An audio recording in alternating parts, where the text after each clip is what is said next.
Hey, everybody, and welcome on out to another edition of the Living Deadwax podcast here on the Living Deadwax channel. We talk about music here. Tonight, we got a good one. I am Ty, joined by my always co-host, Tyler. Tyler, how are you doing tonight? How are you feeling about tonight's topic? I'm doing great, man. I'm feeling good. It's a first-timer topic for me. This is the first time running through some of these records ever. Yeah. It's a completely. I have no preconceived notions for what, three of the records.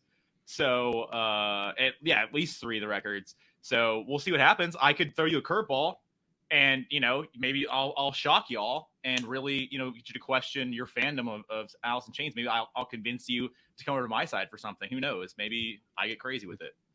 Yeah, it's very possible. It should be fun because myself and our guests tonight have a lot of preconceived notions and nostalgia and emotions built into almost all of these albums. So it'll be interesting to hear somebody that is an appreciator, but is not a lover, and first time experience is a lot for you. So it'll be fun. It'll be fun. But if that didn't give it away, we are ranking the Alice in Chains discography tonight, the 6 studio albums and the 2 EPs. So we do that probably, I don't know, once a month here on the channel. We rank bands, discographies, or shows. So if you're into that, hit the like button, subscribe, comment down below about Alice in Chains. What do you like? How do you rank these particular albums and 2 EPs? Let us know. We'd appreciate any and all interaction with the channel. Helps us grow. But why bury the lead any further? We got a guest here tonight. I'm gonna assume this is his favorite band. I don't think we've ever. Ooh. I know most of Josh's favorite bands. I don't think we've ever done the ranking though. So I'm gonna assume this is his favorite band. It's definitely one of mine. They were in my top 10. You can watch that video now. What? Hold on. Give me, like, off the top of your head real quick.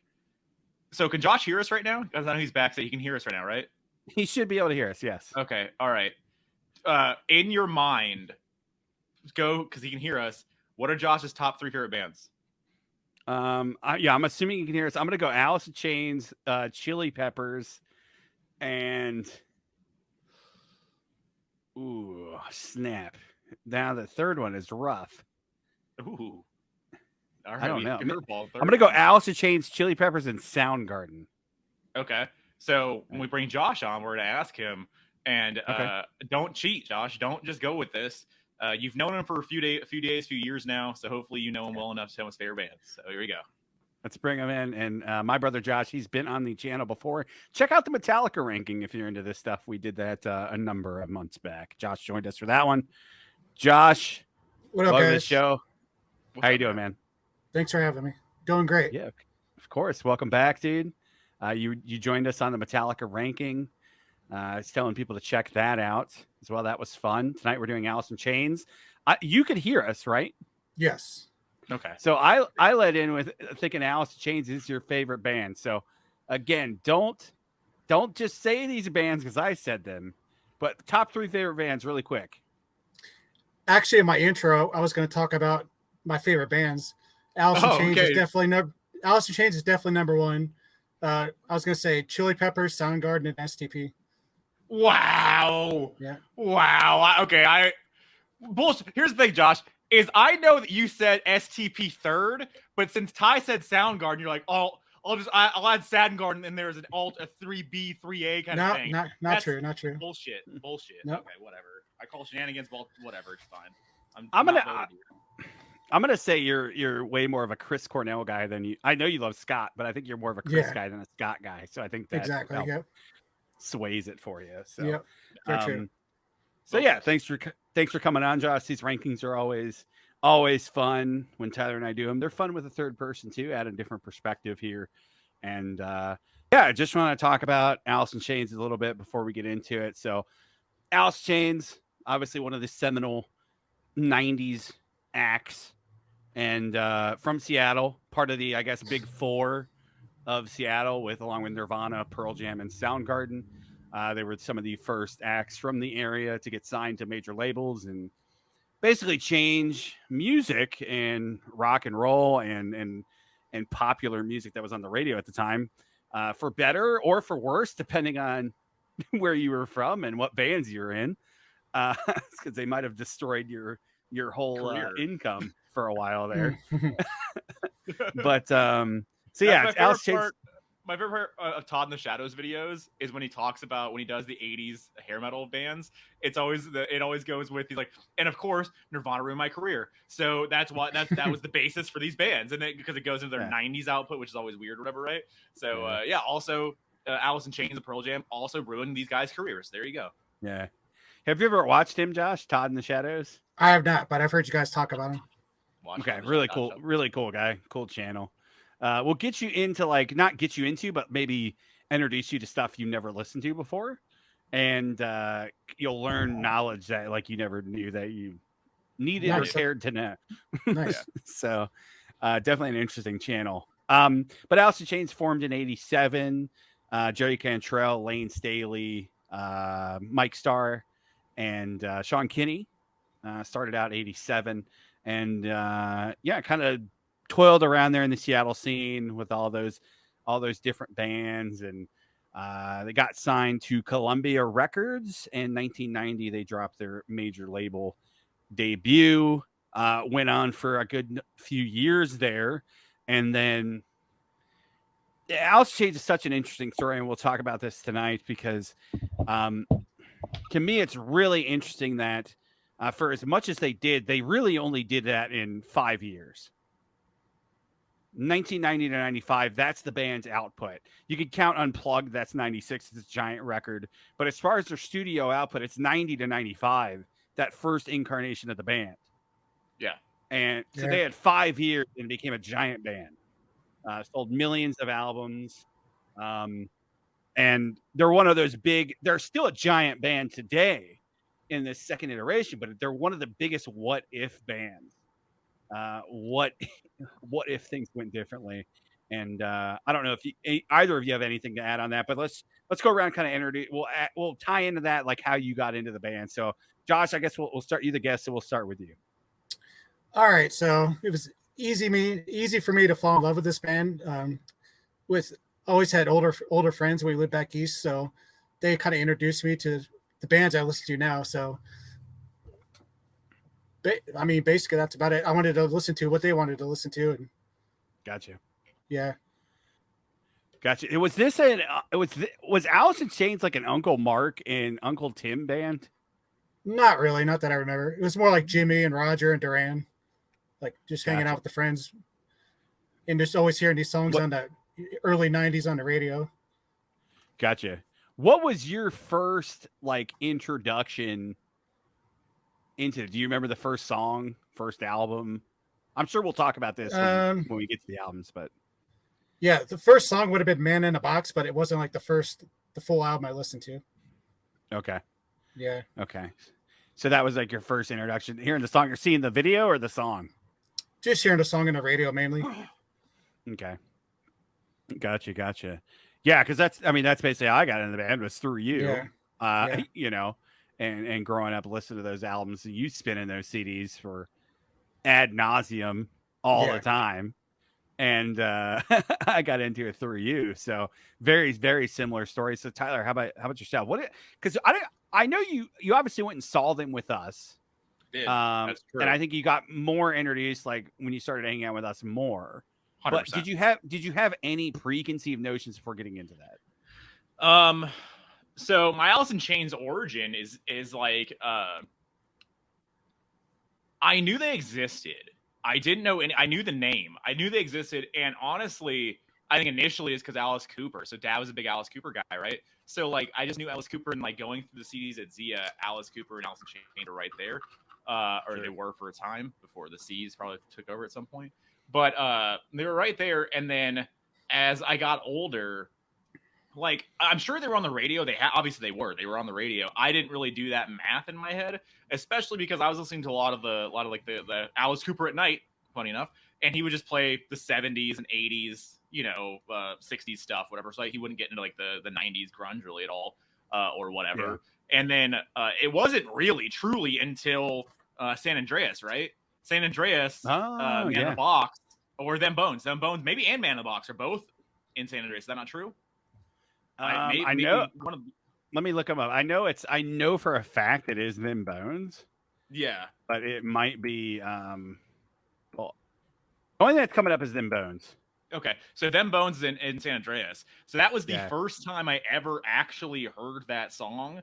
Probably any, I don't know, first time ever, but definitely first time taking notice of it.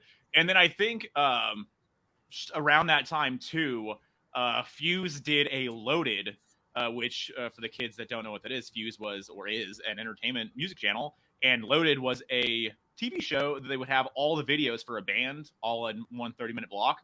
And so they had a Loaded Alice in Chains on there because I think Jerry Cantrell, probably for a solo tour or project or whatever, was on Uranium. I think I could be making this entire thing up, but I think they had some kind of some sort of like interview or what have you with Jerry Cantrell on Uranium, and then which was a metal show, and then that led into the Loaded, and I watched that and got a little bit of a taste for that. But it wasn't until actually hanging out with you guys that I actually had any sort of like context or basis for Alice in Chains at all. Like if you would have asked me when I was 13 where Alice in Chains was from or like whatever, I'd have absolutely no goddamn idea. It was not where I was going for. I was still doing Nirvana, and that was kind of the extent of it, honestly. Like my grunge was Nirvana, and that was it. I didn't really go any deeper. Like even Pearl Jam, I didn't really go to Pearl Jam until probably until we started hanging out in high school, and then that's when it kind of like went on. But yeah, so I'm a Pearl Jam. I'm an Alice in Chains novice. I'm not a sycophant. And then when we went and saw him, I remember asking you, because I think I've asked you every time a record comes out, like what your thoughts on the record were, and that's kind of been like my pulse, I guess, for the Alice in Chains, really. Like because I haven't listened to the record, so like I just ask you, is this cool? Is this not cool? Did you like it? Whatever, and ask you for like the consensus of the fan base, I guess, for each release. So that's kind of what brings up to today. And I've heard just through you things, and that's just all it is. So this is the first time I've ran through the last 3 records for sure, 100%. Gotcha. Very cool. This will be fun. And I was talking to Josh before we started recording too. Like this is a very kind of like Van Halen ranking, where you have they're not as different, but 2 very distinct eras of the band, and you have fans of both, and you have fans of one. But you definitely have haters of the other, which is a lot like Van Halen. There's not a lot of just Sammy lovers. Okay. there's so my question was, there's probably not a lot of William era lovers too, right? That doesn't exist, right? I assume. I mean, somebody, I guess, but like, we'll get to it because those records are very interesting and hold a weird place in my heart. But there's a lot of people still online that I actually saw something the other day because they're celebrating 10 years of The Devil Put Dinosaurs Here. It was 2013, 10 years ago. It's crazy. Yeah. And I was going in the comments because they're talking about releasing some shirts and stuff. And I went in there just to see, can we get a repress, please? Can we get a vinyl repress? But they just did picture disc, didn't they? Yeah, it's just a picture disc. Yeah, it was just a picture disc. Now? Pressed once. Yeah, it's several $100s. So yeah, hopefully we can get a repress. But anyway, I ventured into the comment section just for that stuff. And the first comment on there that was upvoted was like, can we just get rid of this cover band by now? And I'm just like, Jesus. Okay. So we'll talk about that as we talk about the band and go and why I think that's really an asinine comment.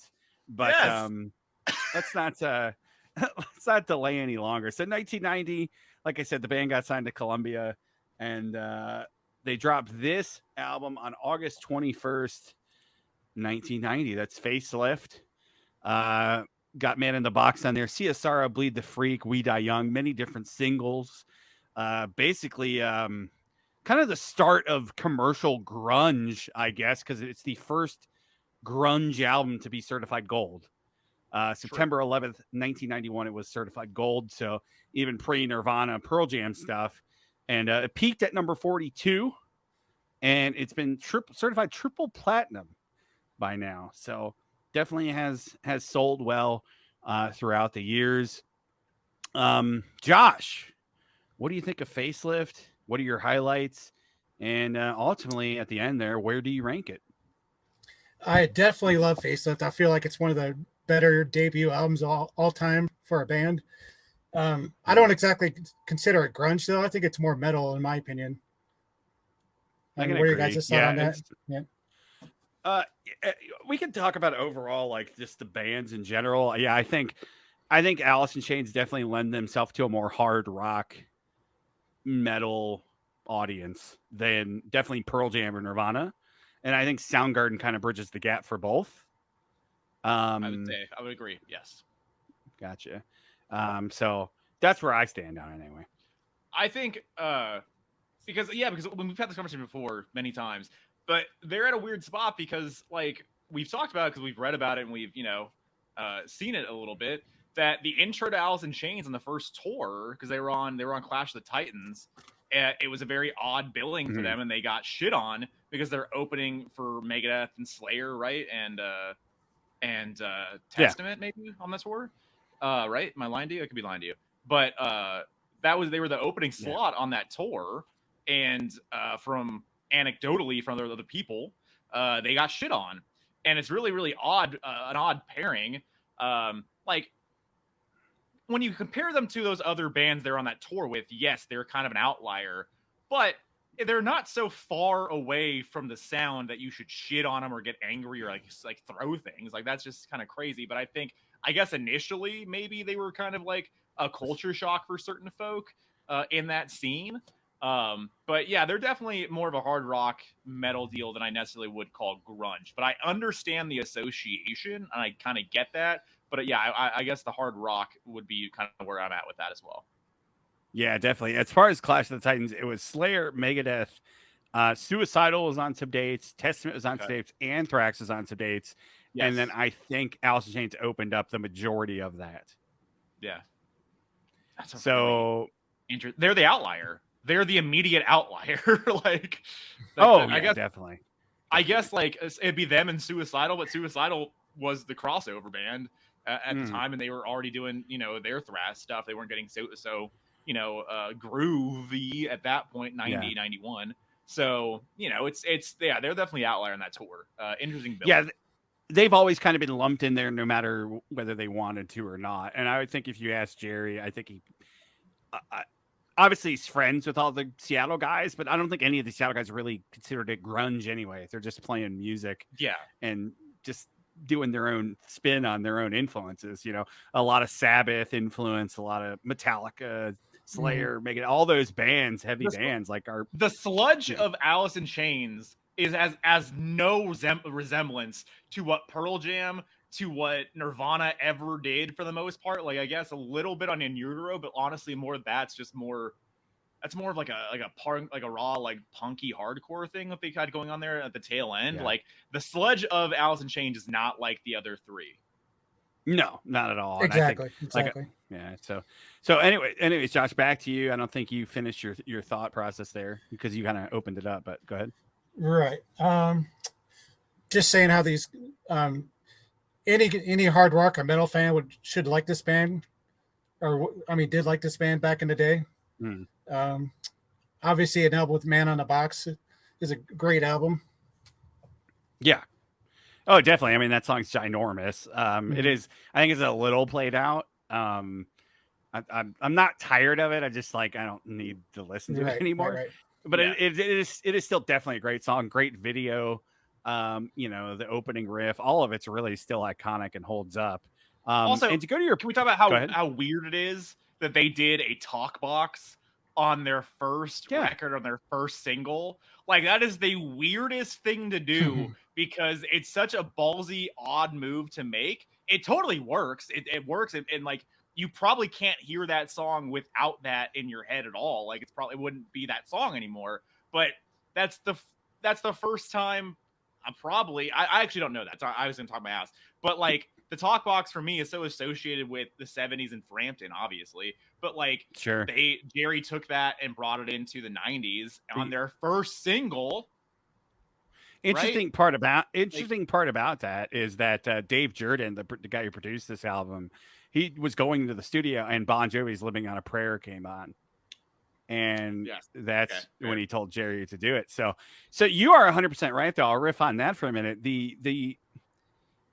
I would say Soundgarden, Alice in Chains in particular, and later Pearl Jam, they wear a lot of their 70s influences and stuff like that on their sleeves. You hear a lot of Zeppelin, Sabbath, that type of stuff, like Frampton, Pearl Jam with the Doors, shit like that. You hear that in their, none of those bands were ever afraid to wear their influences on their sleeves. So I always appreciated that.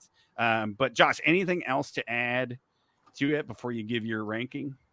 I feel like it's a album that any like hard rock metal fan should be able to enjoy. Agreed. Like Totally front to agree. back. You saying that too. This is what I wanted to mention there. Is that I watch a lot of like Studio Tranquility channels like that where it's older guys. It's like 50s and 60s. So they were into the 70s and 80s metal. Then this shit started coming out, and they hate a lot of the bands. Nirvana, Pearl Jam, even Soundgarden. A lot of guys hate. Alice in Chains is always the one band who gets a pass. Nice. They are always the one band who gets a pass. It's always all that stuff was garbage. Fuck 'em. Yeah. But except Alice in Chains. So, especially those like first two Alice in Chains records, man. But anyways, Josh, where do you rank Facelift? You're delaying here. Where are you putting Facelift at on your list? What number? I have it at number 5. Number 5. Okay. Yeah. All right. It's gonna get interesting. Okay. And favorite songs, love. All right, go ahead. Favorite songs, love, hate, love, and it ain't like that. No, it ain't like that's great. Yes. Yeah, they actually do that in singles during that scene, and when they're going on that date and they go to the show, yeah, they play that and maybe We Die Young. I can't remember, but it ain't like that. It's definitely in there too. So awesome, Josh. Number 5, Tyler. What's your kind of wrap on Facelift, and where do you rank it? I got it 5th as well. So simpatico here with Josh. Yeah, I like Facelift. I think I can't tell you like because I've listened to Facelift before, but I've never really listened to it. And so this is my first run for Facelift, like really giving it like and looking. I see the way that I listen to music, listen to the records is I listen like if I'm listening and I'm reading the lyrics and I'm reading along with it. And then I'm also like not only am I reading the lyrics, I have the Wikipedia open too. So like I'm looking up and reading weird shit about stuff and like trying to look into like and then you hear things like so and so did the backing vocals here and so and so did the guitar here. And so you have an informed like ideas. Maybe that's not great, but you have an informed like expectation like, oh, so and so later on we'll talk about it. So and so is doing backing vocals on this certain track for this certain EP. That's crazy. And then you hear it like, oh, that is super cool. So when I was listening to this, I liked everything that was going on. And then we got down to I Know Something About You. And I was like, I hate this song. I hate this song. I hate how like weird. Yeah, I hate how weird and funky it's a break from the rest of the record. And it's not where I'm at all. It wasn't where I was at on the record at all. And so when it came on, I got a little angry. I really did. I was like, this like it's stupid as shit. I don't like this. And maybe if it was a completely different like context, maybe I'd appreciate it a little differently. But for this, in this exact packaging of Facelift, I hate it. I like Real Thing, so Real Thing comes back and brings it back around. But I Know Something About You is just garbage for me, so I hate that. The opening of the record, the first 5 tracks are all killer. Like so, side A is all killer. From top to bottom. That's awesome. So you got We Die Young, Into Man in the Box, Sea of Sorrow, Bleed the Freak. That's all great. I can't remember 2, but the first 5 tracks, just the whole side A is just crazy. Yeah, I definitely agree. Do you have anything else to add on there? For me? Tyler? Yeah. Oh, I didn't want to cut you off. For that. So yeah, it's not necessarily top heavy because it ain't like that. Like you said, is cool. But it's side A. I think outweighs side B quite a bit. But that's not. It doesn't mean it's a bad thing. I'm gonna echo you guys. I also had this at number 5. So we didn't. I know we didn't send out this memo or anything. We're not kayfabing you here. I think it's a really great debut. Like, I really love this album. Like Tyler said, it's pretty. I'm gonna say it's top heavy. And I thought I loved Facelift a lot more than I did because I thought this is going to be way higher on my list. I do consider it one of the best debuts. I would rank this outside of 10. I'd probably put 10 a little higher. I think it's the second best of those 4 big grunge bands debuts. I put it above Bleach and I'd put it above is Ultra Mega okay? Is that the first Soundgarden? I can't remember, Josh. Yeah. Okay. Yeah. I'd put it above those. I'd rank it at number 2, like a solid 2. I think 10's top to bottom is just stellar still. You can't mess with those singles. It's there's no comparison, unfortunately. No, yeah. I mean, Man on the Box in here is I would say that's as big probably as Jeremy, and I'd say probably as many people know Man on the Box as they do those songs. But anyways, stop comparing it to Pearl Jam. I do feel like they are still figuring out who they are here, to Tyler's point. And they started in a lot of different glam bands and shit like that. Like Alice in Chains before that was called Alice in Chains with an N. Chains, and it was a glam band that Lane was in, and Jerry kind of flung around and was in Texas and stuff, and then moved to Seattle and met Lane. And so this record is weird because at the beginning, like Tyler said, We Die Young, that's a heavy song. It's a heavy song with a heavy message, even heavier today, considering, 2 of these guys are gone. And both young. Man in the Box, still an iconic song. They play it all the time. They have to play it live. Sea of Sorrow, an amazing song. Bleed the Freak, I can't remember. Love, Hate, Love, It Ain't Like That. And that's when it kind of loses me. Sunshine is a fun song. It's written about Jerry's mom dying, but to me, it has like a Southern rock vibe, which is it doesn't fit with me. And maybe that's Jerry's kind of Texas stuff coming out. And a lot of this back half of the record sounds like The Cult, which I love The Cult, but I don't want The Cult in my Alice in Chains. Or it's very Mother Love Bone. Like if you know that Mother Love Bone record before Pearl Jam was Pearl Jam, it's very Mother Love Bone. And it's got that feel. Listen to that Mother Love Bone record and you'll know what I'm saying. But yeah, I think you're saying I know something. That was the song that you don't like, Tyler. Yeah, I'm the same. I'm the same way. Put You Down is fine. Real Thing is fine, but it takes me out of it. But like I said, to me, the first 7 tracks are classic. The latter part of the album loses me. That's why it's kind of lower on the list. But here's the thing: I actually love all this. It's just you got to rank them. So I will say this. So the other rankings we've done, it's kind of rough because this one's rougher than those because those, like, for better or worse, have a consensus like this is the bottom. Like these are the bottom records. Like this is where we're at, right? So you had like some sort of like expectation of like, well, I know this is the worst because everyone says it's the worst, and then it is the worst or damn near the worst, right? But with these Alice in Chains records, they don't have a record that like they went so sideways and weird with it. They brought in so and so and they did raps and stuff like that. Never happened because obviously there's not a lot. There's 7 records or 6 records, but like there's not a lot there. But they don't have like an offshoot weird record. So this is a really rough and tough ranking. No, it definitely is. Yeah. And you have different eras. Like I said, you have the new era and you have the, Sap and Jar of Flies, which we'll get to, which are very different because they're more acoustic and way more emotional and kind of, I don't know, bare bones. So I get what you're saying, but yeah, they don't have a clear cut like record that everybody hates. Yeah. where we've done Metallica, we've done Van Halen. Both those bands have records, 2 records, that everybody hates for sure. So yeah, but my choices are We Die Young. It's still one of my favorite songs. Bleed the Freak, Sea of Sorrow, It Ain't Like That. I think it's a great riff and really cool scene in singles. This is the 2020 reissue. This sounds awesome. This is still floating around. So anybody who wants to pick that up, pick it up while you still can until it goes out of print and becomes ridiculously expensive. Yeah. And they don't press it again for another 7 years, and then it gets super crazy. I need to pick it up because it's still on sale every so often for like $22, and I need to pick it up. Yeah, I would just pick that up in dirt just to be safe. Get the Walmart one of dirt, just that's the when you can find them. Alrighty.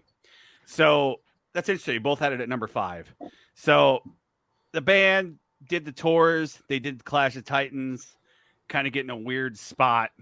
And they went into the studio. And they went in the studio strictly to record Wood, which is a tribute to Andy Wood of Mother Love Bone. And they went in to record that song for singles. But they decided, fuck it, we're here. Let's do an EP. So they did this. Came out February 4th, 1992, recorded in November 1991. Josh also bringing out the show and tell tonight. Sap. Sap, mostly acoustic, like I talked about before when I was alluding to the EPs. They bring in a different producer from the debut. You got Ann Wilson on here from Heart. You got Chris Cornell on here, and you got Mark Arm from Mudhoney on here. So you got some cool guest appearances, and I think they're all used really well.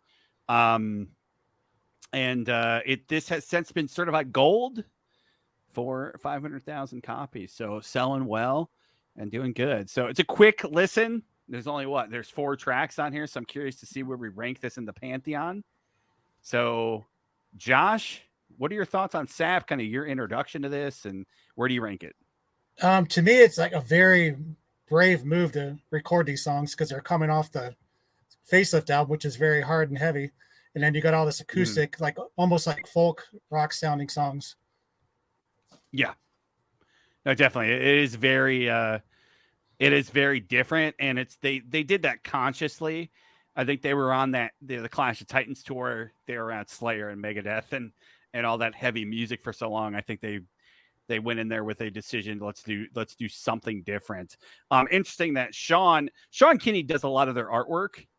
The drummer, he's basically the concept behind a lot of this stuff. He actually had a dream about an EP called Sap, and that's kind of the brainchild of this.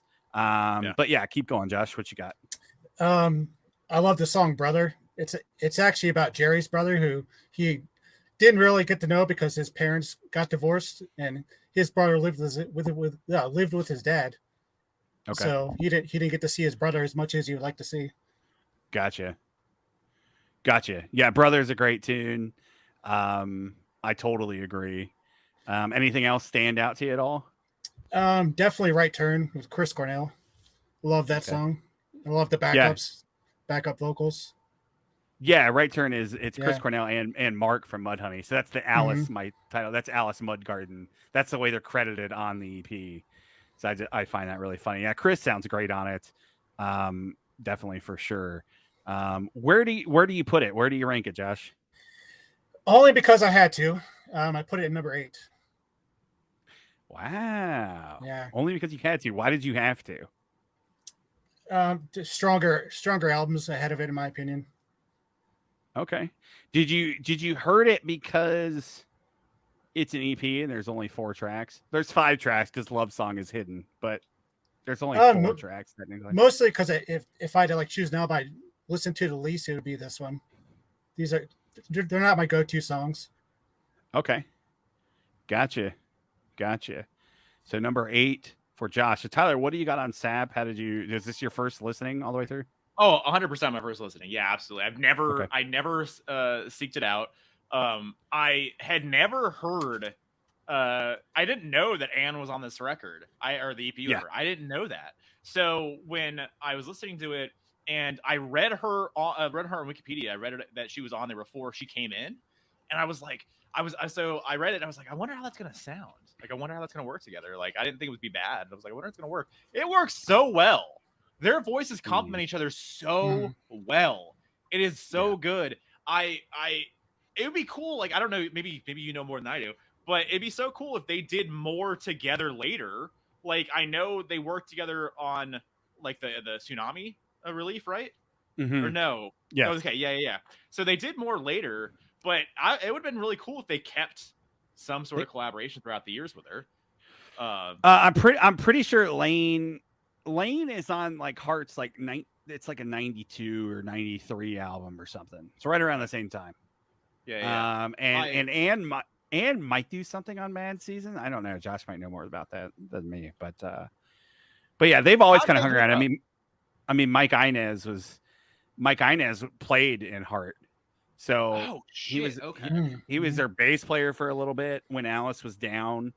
When Lane was really bad, and so they obviously hooked up before that. I just think they knew each other from the Seattle scene. Like I think Anne especially just kind of stayed in connection with all those bands when they started blowing up. And yeah, they did the Tsunami Relief. They did the VH1 Rock Honors together. So you can look that up. That's really cool. They play a bunch of Heart songs. They do a great job. Like I said, it fits seamlessly. Interesting part about this EP is Jerry does most of the lead vocals. And Jerry in this era doesn't get a lot of credit. His voice is great. I mean, Lane's obviously iconic, but I think they really are a good tag team and fits in perfectly. But yeah, keep going. No, I was gonna say, so we'll get into it later or whatever, but I was waiting so when I got into the later records, the new records, when I got into that, because I remember because I've asked you numerous times, like, how different is it, or whatever, and you've said, well, it still sounds like Alice in Chains, like William obviously is there, it's different, but it still sounds like Alice in Chains. Like, you don't know and don't realize how much lead and how much vocal Jerry contributes to those records, because like I think at least for me, a novice, I go and I think Lane's doing 100% of everything or damn near, right? But Jerry's on so much of those records that you might not even understand it. So when he comes in later and does a lot more lead vocals on the newer records, it's pretty seamless in that way too, because you don't really notice, like, it's different, but you don't notice it's like completely 180 degrees different, you know? So I appreciate that. For me, so Brothers also is a really cool song. So she's on that, and she's on Right Turn as well, right? Right Turn's Chris and Mark from Mudhoney. Yeah. Lied to you. She's on Brother and Am I Inside? There you go. That's what skipped it. Yeah. So her songs are my favorite. So the songs she's on, so Brother and My Side, those are the songs I would prefer on there. The stuff with Chris and Mudhoney, I like that too. But the compliment between the voices of Anne and Jerry's, I just dig that a lot. That's really cool. For me, when I came down to rank it, so we'll get into this. I ranked it 6th. So I think that it could fall lower if I had more time with the records that are behind it. It could fall lower. So I don't know if it'd be 8th. I don't know but it could fall 1 if I have more. I have more time, but if I really gave more time to those other records, I think it would fall lower. But for me, it's 6 as of right now. Okay. Very cool. Yeah, I'm going to echo a lot of that. I put it at 7. So we're all kind of close there. We're breaking from the trend. We're not all in sync here, but I think it's a really great EP. It's got some really cool guest appearances like we talked about. I think they all fit really perfectly. And they're all friends, so you can tell. They all care. It's not like anybody's there just for a paycheck. Way different than Facelift. Way different than Facelift, like Josh is saying. It's definitely a risk to go in and do this. It still sold amazingly too. So that is a testament to them. They didn't even promote this either. It just dropped. They didn't do any ads or promos or anything. It just dropped, which is even more impressive. And they did it right when Nevermind was really peaking. Like Nevermind was number 1, I think. So they did it correctly. Like, they didn't have to promote it at that point. They didn't have to spend any money on any of that. So I love the entire thing. Brothers, probably my favorite song on here. Got Me Wrong. That probably one of my top 10 Alice in Chains songs for sure. It's a really good production. It's different than Facelift. It's really clean. Great vocals. Everybody sounds awesome on it. But it's just hard for me to put 4 songs above full-length albums sometimes. So that's the only reason it's not higher. So yeah, it's number 7 for me. Yeah. And another little interesting tidbit I was reading on the wiki earlier. They did a version of Rooster that was supposed to be on this, and they held it back, which will be on the next thing that we talk about. So, anything else on Sat before we close the book on that? I'm good, brother. Yep. Okay. All right. So the band would kind of regroup and head back into the studio. They did the stuff for singles. They did the appearance. They're kind of getting traction. And then they did their sophomore album, which we just did a sophomore albums record video. So check that out. where we talked about the greatest sophomore albums ever and some of our favorites. And this was definitely on my list, and that's Alice in Chains with Dirt. One of the still got the hype on there. Nice. Hype's right in the middle. That's interesting. Yeah. That's interesting. Is that how it came, or did you like take the sticker off the? No, I would never take the sticker off. That's how it came. Yeah. Interesting. Wait, hold on, Joshua. So did you buy that? Is that your copy? Yes. Wow. Okay. The sticker came on the CD. Mm-hmm. Interesting. That's crazy. Yeah.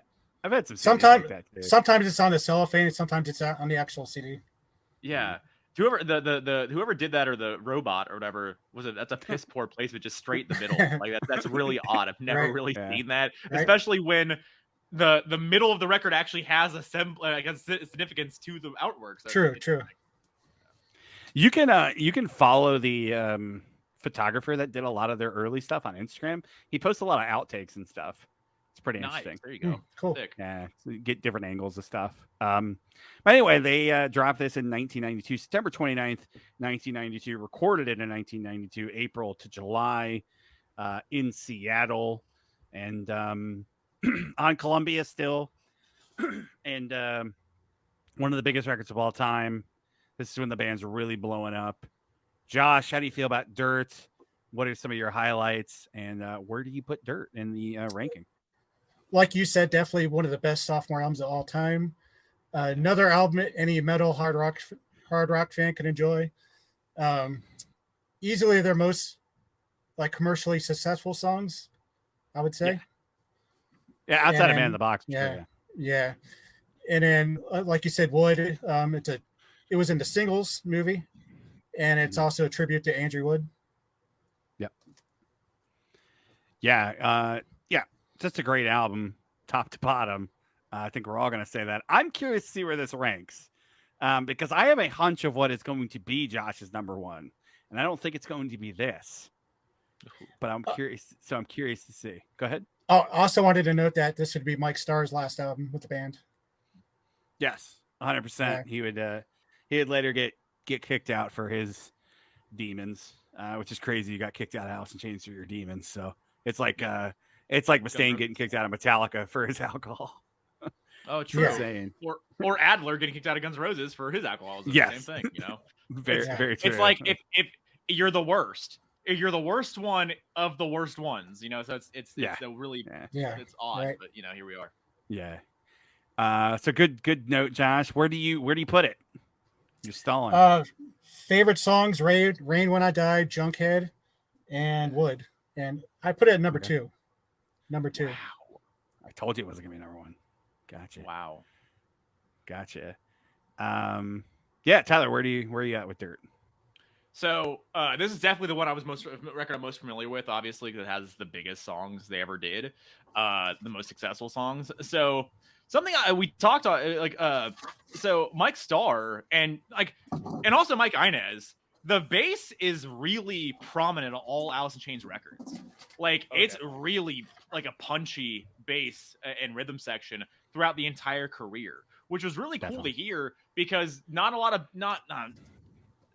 of bands showcase as much as they do. Their sound, their groove, that's a backbone of their. I mean, the rhythm section is a backbone anyway, but it's truly a backbone of their sound. So listening to this and really going deeper on it than I usually have, or have probably ever had before, it was a treat. I liked it a lot. So I'll echo Josh. So also this record, we're starting to get more and more clearly, obviously, into the drug, the very overt drug use references, right? There's no mistake, there's no allusions to. We are literally talking about shooting heroin in these songs. It's to a point, we'll get there, but to a point where it makes me a little uncomfortable in hindsight. Obviously, in the moment, people heard whatever and they're like, oh, okay, yeah. But knowing now what we didn't know then, but knowing now what was going on and what would later happen, it is so crazy to hear this dude, Jerry too, but hear Lane laying everything out that he was going through and doing so clearly and writing himself off so clearly. He's 20, 23. 20, little older, 25 probably. He was 25. Okay, so he's still a kid. Like he's 25 years old. He's already resigning the fact that he's going to die. Like he's into the addiction. I think like I don't know. I've asked you this before. Maybe like late 80s he started messing around. Maybe he's in and out of rehab at this point. So yeah. He's a few already years at in. already at this point he's in and out of rehab. So yeah, you're a few years in. He's a few years in, and he already knows, or he resigns the fact that he's going to become victim and he's going to die from this. Interesting part about that is because Jerry writes a lot of the lyrics for this stuff. Mm-hmm. So there's only two actually truly Lane songs on here. I hate to feel guitar on here. Yeah, and Lane plays guitar in here too. So Jerry was in a bad way too. Fair enough. True, very true. So it's just a dark record all around. But I agree with you. It's crazy. Yeah, it's really crazy to hear this. And yeah, you're right. Fair point. It wasn't all Lane talking all that in depthly. So it is a miracle, obviously, that anybody survived from that era from the band. But Jerry also in a bad way. Yeah, it's a great record. It's very dark. It's not the darkest they went. They went darker, which is pretty crazy to think about. But it's a really cool record, and I would recommend it for sure. So I'll echo Josh with what he said here with the songs. So Junkhead, Godsmack, Angry Chair, Wood is probably the one I go back. I know it's a big song, but Wood and Rooster I know a lot of songs get played out and whatever. I get that, and it is what it is. But I think they deserve the ranking and the play they get because they are so good. They are so well written. Lane's vocal on them is so great, and the harmony between Lane and Jerry are so good throughout those songs, and especially later, when they did the unplugged versions, those were great. But for Rooster, especially because Jerry wrote that about his dad going to Vietnam, and the video complements the song a million times over because they made the video like if somebody has not watched the video, it opens with Jerry Cantrell, who has said that his dad didn't really talk much about Vietnam, him going over there when he was in the service, and they shot him talking. Who he looks exactly like Jerry, by the way. If Jerry gained a little bit of weight nowadays, he'd be his dad in that video. They look so much alike, but he talks about his time in Vietnam, and Jerry said never really talked about it before, and they just shot him talking about it, and he's in the first 45 seconds, a minute of that video or whatever it is, and they just show Jerry's father's experience theoretically over there. And I'm always a sucker for Vietnam stuff for sure, but I love Rooster. I love all the live cuts they did for it, and Wood as well. It's super crazy just again to hear. I know that song's that's a full Jerry song, isn't it? Wood. I think I'm pretty sure. Let me double check here. I got notes pulled up. Yeah. Wood is just Cantrell credited. Yeah. So Wood is like when we talked before. It's all about Andy Wood ODing on heroin. A few years before that, a couple years before that, and it's obviously. Lane sings it, Lane's vocals on it, and then later on in life, it does give a little bit of the chills a little bit, right? And that's going to come up a few times here in these records and these songs because a lot of allusions are made to the end game basically, and what the demise and what have you. So it's pretty crazy. For me, so if I'm ranking this as a novice, I ranked it at 1. This is my number 1 record for Alice in Chains. I'm not as cool as Josh here. Pulling out something else as number 2. I'm not as cool as Josh, but here we are. Fair enough. Fair enough. Nah, fair enough. I honestly think if you're going to give, I honestly think if you're going to give one person a record to listen to by this band, it's this record. So, alrighty. So Tyler had Dirt at number 1. I think it's a self-respecting choice. Josh had it at number 2. I'm going to echo Josh's and put Dirt at number 2. For me as well. I think it's one of the greatest records ever written. I think it's one of the best sophomore albums ever. It's dark themes, dark music, depressing. It's funny because I want, people who rag on Alice in Chains, it's like it's too depressing, it's too dark, it's too like, it's, you got to get in a weird place to listen to it. But this record is stellar. The production's great, the riffing, the vocals, the harmonies on this, man. I think Jerry and Lane never really sounded better together. It's one of the best records of the 90s. Like when we ever do the 90s ranking or talk about 90s albums, essential 90s albums, this is it, man. This is one of them. It's mandatory listening, I think, if you're into any type of alternative or hard rock music from that decade. I don't get tired of it. I listen to it all the time. Still listen to all these songs. I don't. Wood, Them Bones. I've heard them every time we've seen them live. They've played those songs. I don't get tired of them. Angry Chair to me, that's the all Lane song. He played guitar, wrote the whole song. So I was reading an interview with Jerry, and he's like, I was very proud when Lane wrote that song because he did it, by himself. Angry Chair to me is one of their creepiest songs the band has ever done. It's creepy. It's doomy. It's almost their doom metal song. It's got a real doom vibe. I think they lose some of that fluff from the debut, and overall, it's a much stronger record because of that. And they really kind of discovered the Alice in Chains sound here. Angry Chair. The loneliness is not a phase. Field of pain is where I graze. Serenity is far away. Like, loneliness is not a phase. Like that is a very dark, depressing lyric. Standouts for me are the entire record, but Them Bones, Damn That River, I really love. Rain When I Die, I think it's a beautiful song. Rooster, obviously. Angry Chair is probably my favorite, and then Wood. I still love Wood. I love the bass. It's just a heavy song.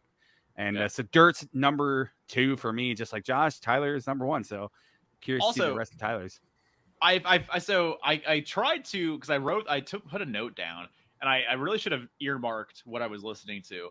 But I noticed in the first 2 records, I wish I had more for you, but I still say it, whatever. But I thought multiple times on the first 2 records that there's some. I'm not saying this is purposeful whatsoever, but there are parts and guitar tones in there and guitar sounds that sound like slowed down Pantera riffs. Like it's the same kind of tone, tenor. I don't know the correct, what a guitar guy's, but it sounds like slow Pantera. And there's a few times where I sat back and I was like, that sounds like that could have been a Pantera just sped it up a million times over. Like it could be. So like I had a little bit of that. So like the guitar work in the first 2 records is super cool, and I definitely respect it. It gets crazier later on, as we'll talk about here, for me at least. But the guitar work gets even better later on. But I was very impressed with what the first records, the first era of Alice in Chains offered in terms of the guitar. Oh, definitely. And it's funny you say that because Jerry knew Pantera before they were Pantera. Oh shit, You're right. I forgot about that. Good call. Because Jerry spent a lot of time in Texas, grew up a lot of time, and worked a lot in Texas when he was learning guitar and playing in bands. So he knew Dime before they even blew up. So it's interesting that you say that. I do hear it. Tell the riot story.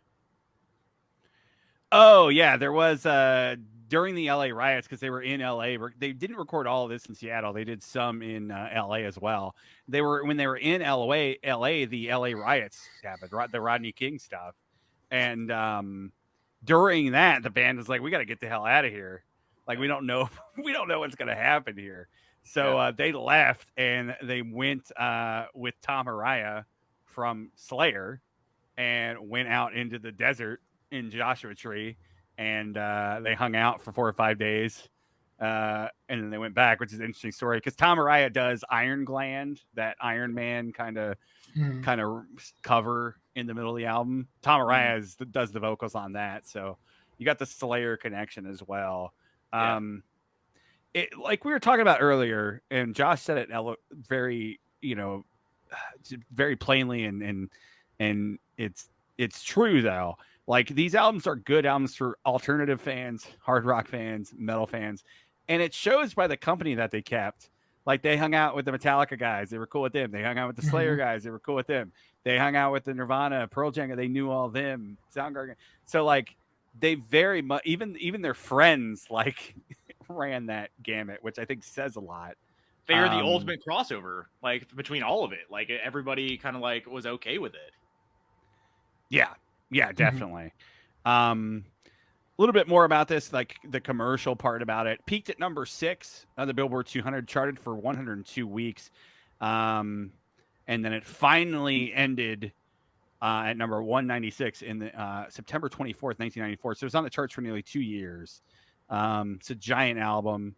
The album has sold over 3 million copies in the United States as of 2008. So that's got to be low now. The vinyl that I was just showing is the reissue that just came out last year, the 30th anniversary. Sounds great too, just like Facelift. Just keep going, please. Just keep going. Give me a self-titled here in a few years. But yeah, they actually returned. Yes, the Hype Stick is awesome. They actually returned to the top 10 following the 30th anniversary reissue as well. They were at number 9 following this. So giant record. Funny part about this, though, with Alice in Chains, it's always one step forward and 2 step back. They got on the Ozzy tour for No More Tours, and Lane broke his foot on an ATV. It's funny considering it's Ozzy. He also broke his entire body on an ATV. But yeah, so he had to do the whole tour on crutches, and then they fired Starr during this tour, and then they stole Ozzy's bassist from him. Yeah. So Mike Inez, who was on tour with Ozzy. So very true. Alice, this is also the they did Lollapalooza for this tour too. That's basically their last major tour. So think about that. Alice Chains is one of the biggest bands ever. We are 2 records in. We're already talking about their last major tour with one of their biggest members of all time. Insane. Yeah. Insane that the band still survives to this day. They did do that run at the very, very end there with Kiss. That was like 6 to 8, something like that. So like that's the first full tour, I guess, right? That's we'll talk about that. That's when Lane was very, very bad. So yeah, I think that Lollapalooza, what they're referencing is that like that's actually a full tour. Yeah. So yeah, I think they had to drop off that Kiss tour, actually, because they couldn't keep Lane clean. But yeah, so the band went through all that turmoil, and they just released a really heavy record, just kind of like Facelift, but heavier, darker, just everything amped up to 11. And then 1994 would roll around, and they would drop another EP, and that's Jar of Flies, which is a total tone shift from Dirt once again. It's very interesting how they did this. And released on January 25th, 1994, still on Columbia, so still on the major. It's their second acoustic EP, obviously preceded by Sap, which we just talked about. It is the first EP in music history to debut at number 1. It's crazy. Wow. Crazy, right? First week sales exceeded 141,000 copies. They self-produced it, written and recorded it all in just 1 week in Seattle at London Bridge Studio. No Excuses, I Stay Away, and Don't Follow were all released as singles, and Jar of Fly was nominated for 2 Grammy Awards. Still have never won a Grammy. I think they've been nominated like 16 times or something, which is crazy. I just find it weird that they still have even the new albums. All the new albums, yeah. Yeah, oftentimes sometimes the Grammys will just give like anybody a Grammy now, so it's just weird that they never got their number called. Not that they don't deserve it, but you kind of know what I mean. Yeah.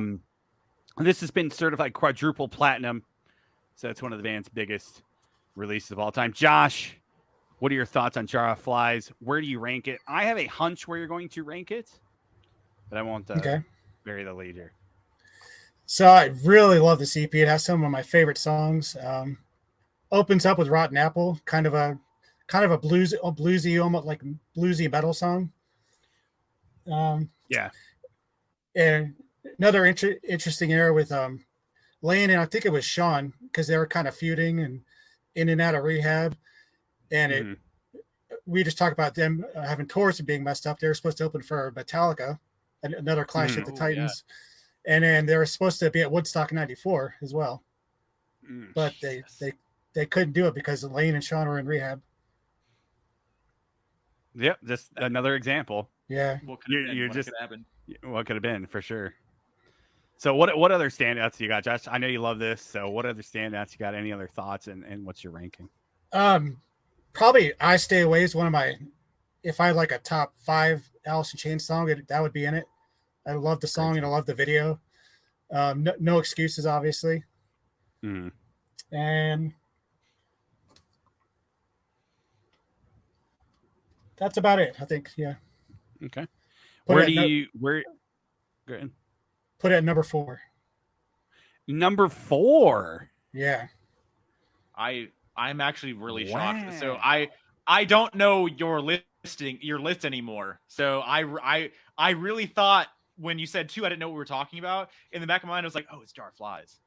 I think it's Jar Flies. That's what where I we're thought going too. here. I think that's where we're going. Yeah, and then the fact that it's 4, Josh, I don't know your life. Yeah. I don't know This who was you hard. are. I've never met you before. This was hard for me. Trust me. But Yeah. Jesus. Hold up, Josh. Hold up, real quick. Just side note. That's your original copy of Jar of Flies, right? Probably not. Yeah. I mean, I don't remember when I first bought it, but it is the original. Okay. It's Well, not like it's not like I got it when it first came out. Yeah. Oh, fair enough. I recently found this out, so this is probably not real with you, but I sent Ty this. So there's a promo copy of this CD. I don't know if it's strictly promo; it could just be like a certain kind of version of it that actually has plastic flies in the spine. Does yours have plastic flies in the spine? No.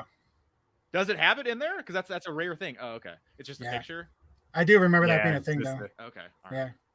Yeah, that's mine too. It's just a picture because this is like brand new. They're still. Yeah, no, that's a very cool something to look for. I'll have to start looking for it. So I might have ran into it before and just never realized it because I didn't know. So same Z. When I saw somebody post up about that, I was like, because I never even knew to look for it. Because when I saw somebody post it, I was like, oh, it's just a Jar of Flies. Like, I don't care. And then I read the body of their post, and I was like, oh shit, because because I usually roll my eyes at Grail CDs because that in my mind, I know I shouldn't do this, but in my mind, like CDs are CDs for the most part. Like, who cares? Gotcha. Like, what's gonna separate these 90s CDs from each other? But when I read the post, and I was like, oh, I'm wrong, 100%. This is an insane cool promo copy or whatever, a rare copy of this. So now you got to look for it and see what's going on. So there you go. Yeah, definitely. So Tyler, what are your thoughts? Where do you rank it? Okay, so Jar of Flies, like half the record is a single, and they got played a lot. So like half the EP was on the radio quite often. So like I'm kind of most familiar with a lot of these songs, right?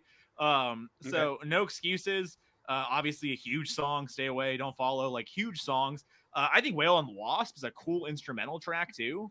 I was really stoked on that. I had never heard that before because I'd never dove into the EP, so I really liked that a lot. Nutshell too. Nutshell's obviously another huge song.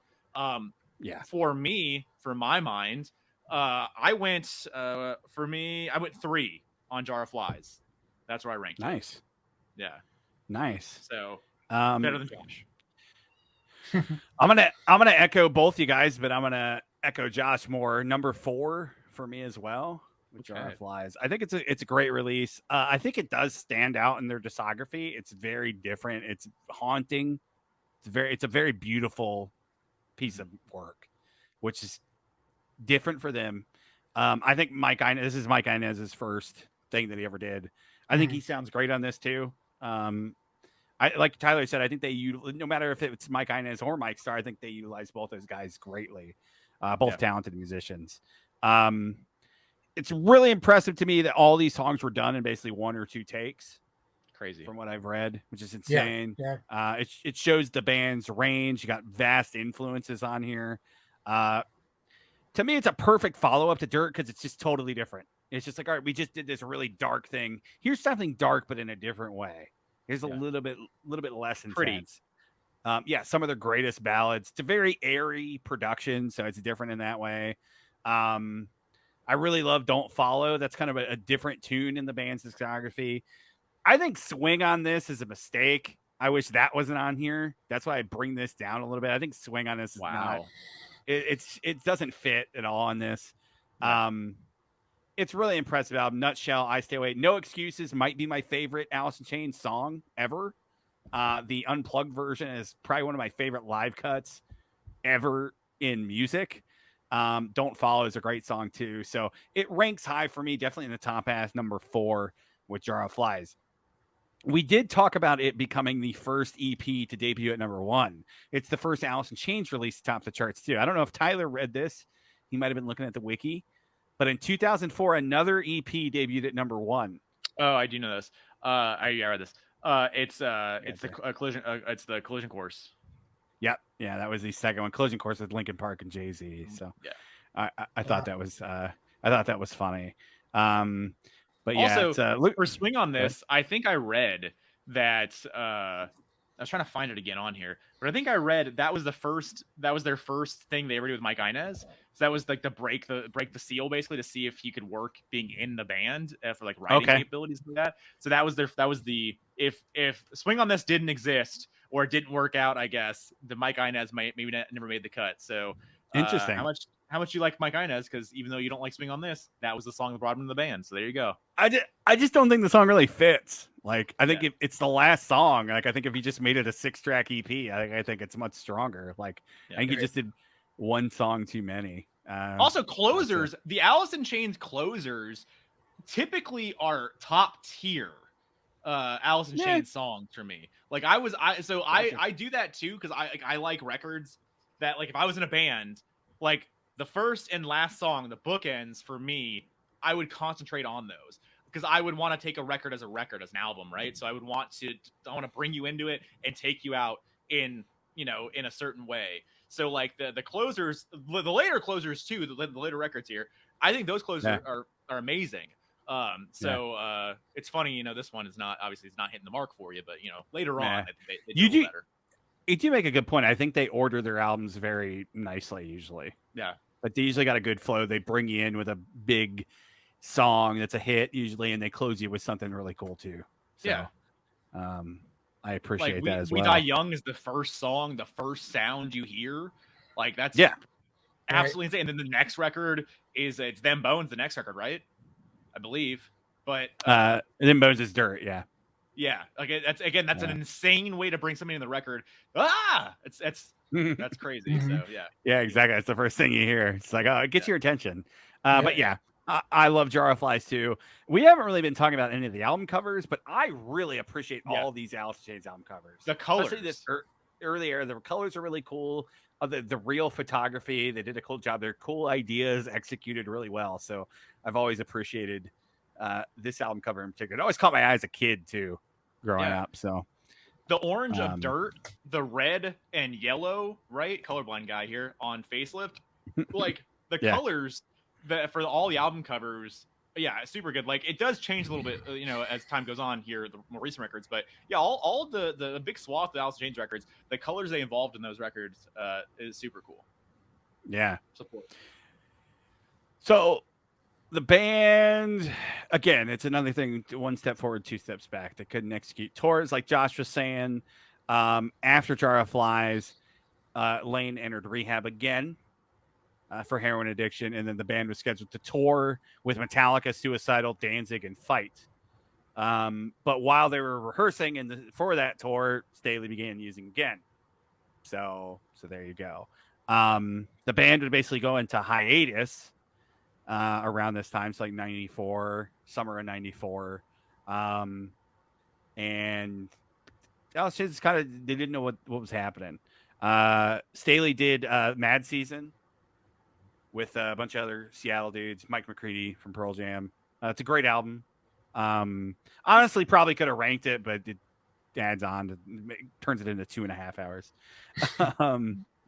And Jerry started working on solo stuff, but Jerry started working on solo stuff with Mike Inez and Sean Kinney. So it's basically an Alice in Chains album. Lane got out of rehab and they invited him back, and that's basically the start of this. Alice in Chains, the self-titled or Tripod or Three-Legged. Josh got the green case. There's also a red case out there too. Oh wow. Yeah. Yeah, there's a purple and green as well. Like this part's purple and then that part's green. Oh, okay. Yeah. Interesting. 90s money. Yeah, definitely. They're still on Columbia at this point, even with all the turmoil and missing tours. They still hadn't gotten dropped.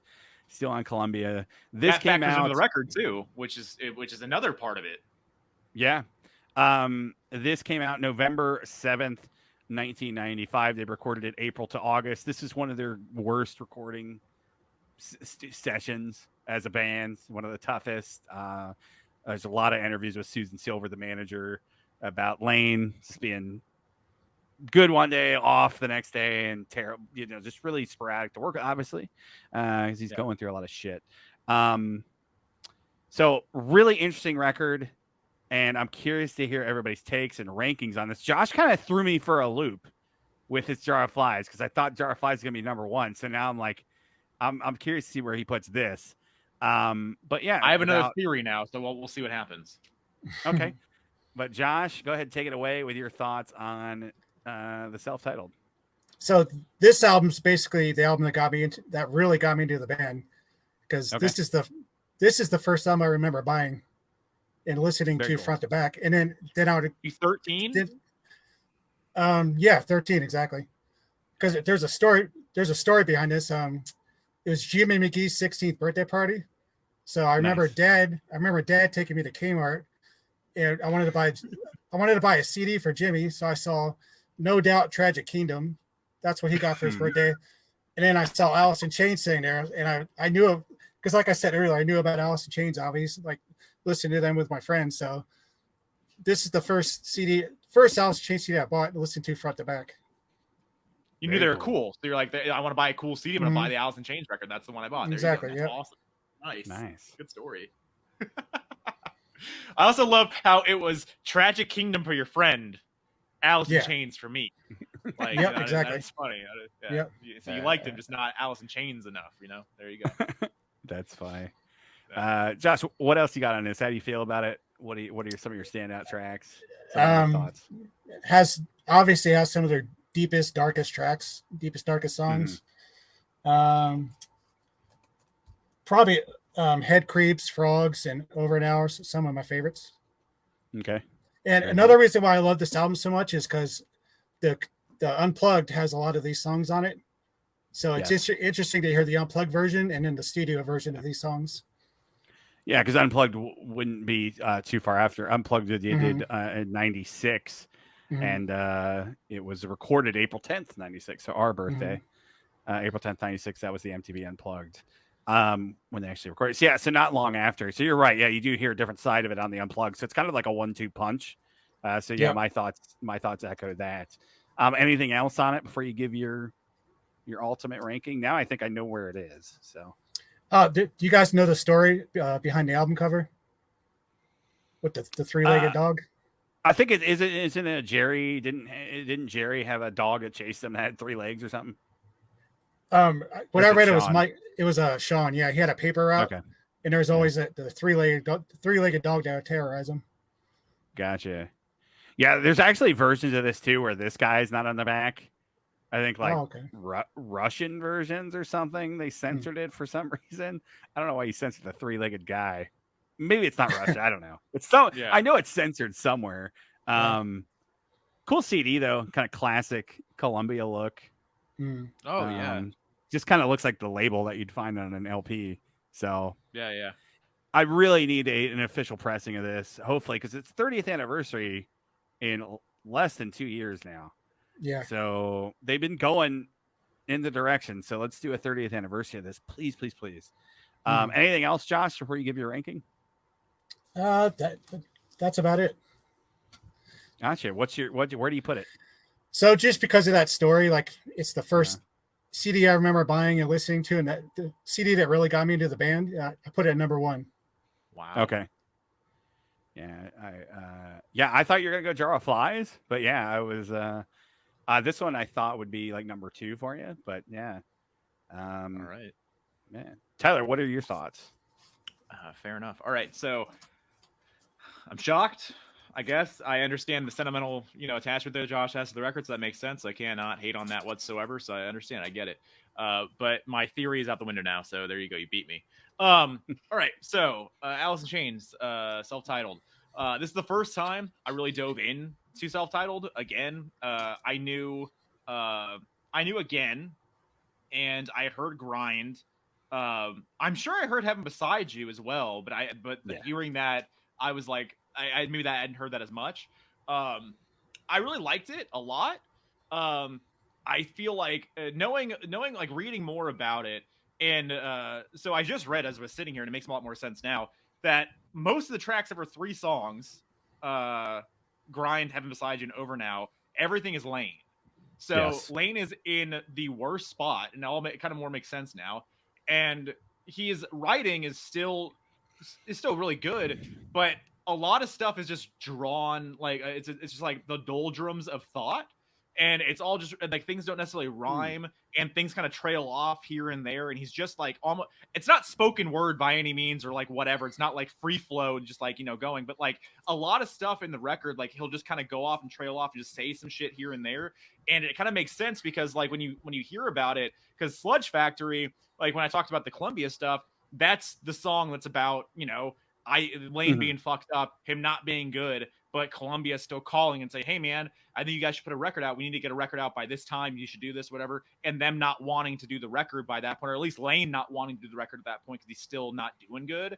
And they like, we need the record. So he's like writing uninspired shit. And that's where Sludge Factory comes out of, because the Sludge Factory is the label or whatever is the metaphor there, and they don't care as long as you give them money or something to sell, right? And that song is pretty dark. The entire record is super dark. It's the darkest they get for this era, and I would say the darkest they ever get, even factoring the later records. The darkest they get, aside from the next record we talk about at the very beginning of it. But I liked it. I did like it. I didn't like it as much as Dirt. I didn't like it as much as Jar of Flies, but I liked it a lot. The drug references obviously are even more, plain as day at this point, because Lane is fighting with the addiction. So is Jerry, I would assume at this point. I don't know how deep Jerry was, but Lane was still super deep in this thing, and trying to make it out, and he didn't know if he was going to. And there's I think what song is it? It's the it's over, like not over now. It's there's a verse where Lane basically just resigns the fact, like it's I'm done, like I'm going to die. This is what it is. And like it's so depressing. It's so crazy to hear that, because, and he talks a lot in the record too about, like, because I didn't know this, maybe you're more privy to this because you obviously love the band so much more than I do necessarily, right? But there was a lot of like, the rumors of my demise, kind of stuff going on there with the media.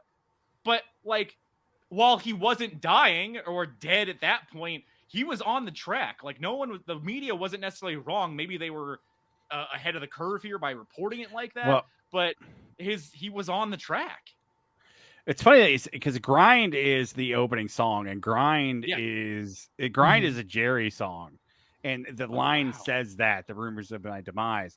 I think that's more about. I think it's less about Lane's status and more about the band in general, and stuff like that. Yeah, I think it's just addressing the rumors surrounding the band, like the band is dead, and I think that's Jerry kind of like taking back the narrative, so to speak, because there's such like they're here and then they're gone and then they're here, and so the media's filling in the blanks. So I think it's kind of him saying, like, also what's interesting, no, we're still relevant.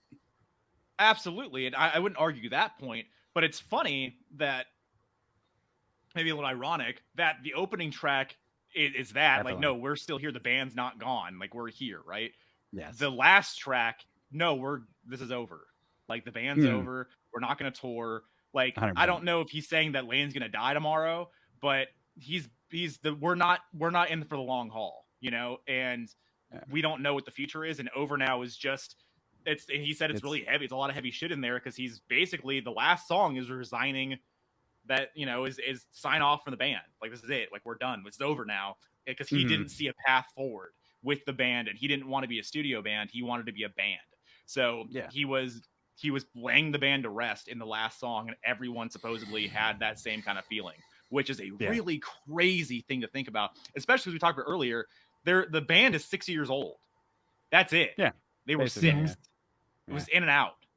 and it was just a blink of an eye. Like, I can remember 6 years ago. Like, I can remember that, and it's crazy to think that an entire legendary band was over in 6 years. Yeah, definitely. It's insane. Yeah, so much happened in those 6 years too. So much. Yeah. God. Yeah.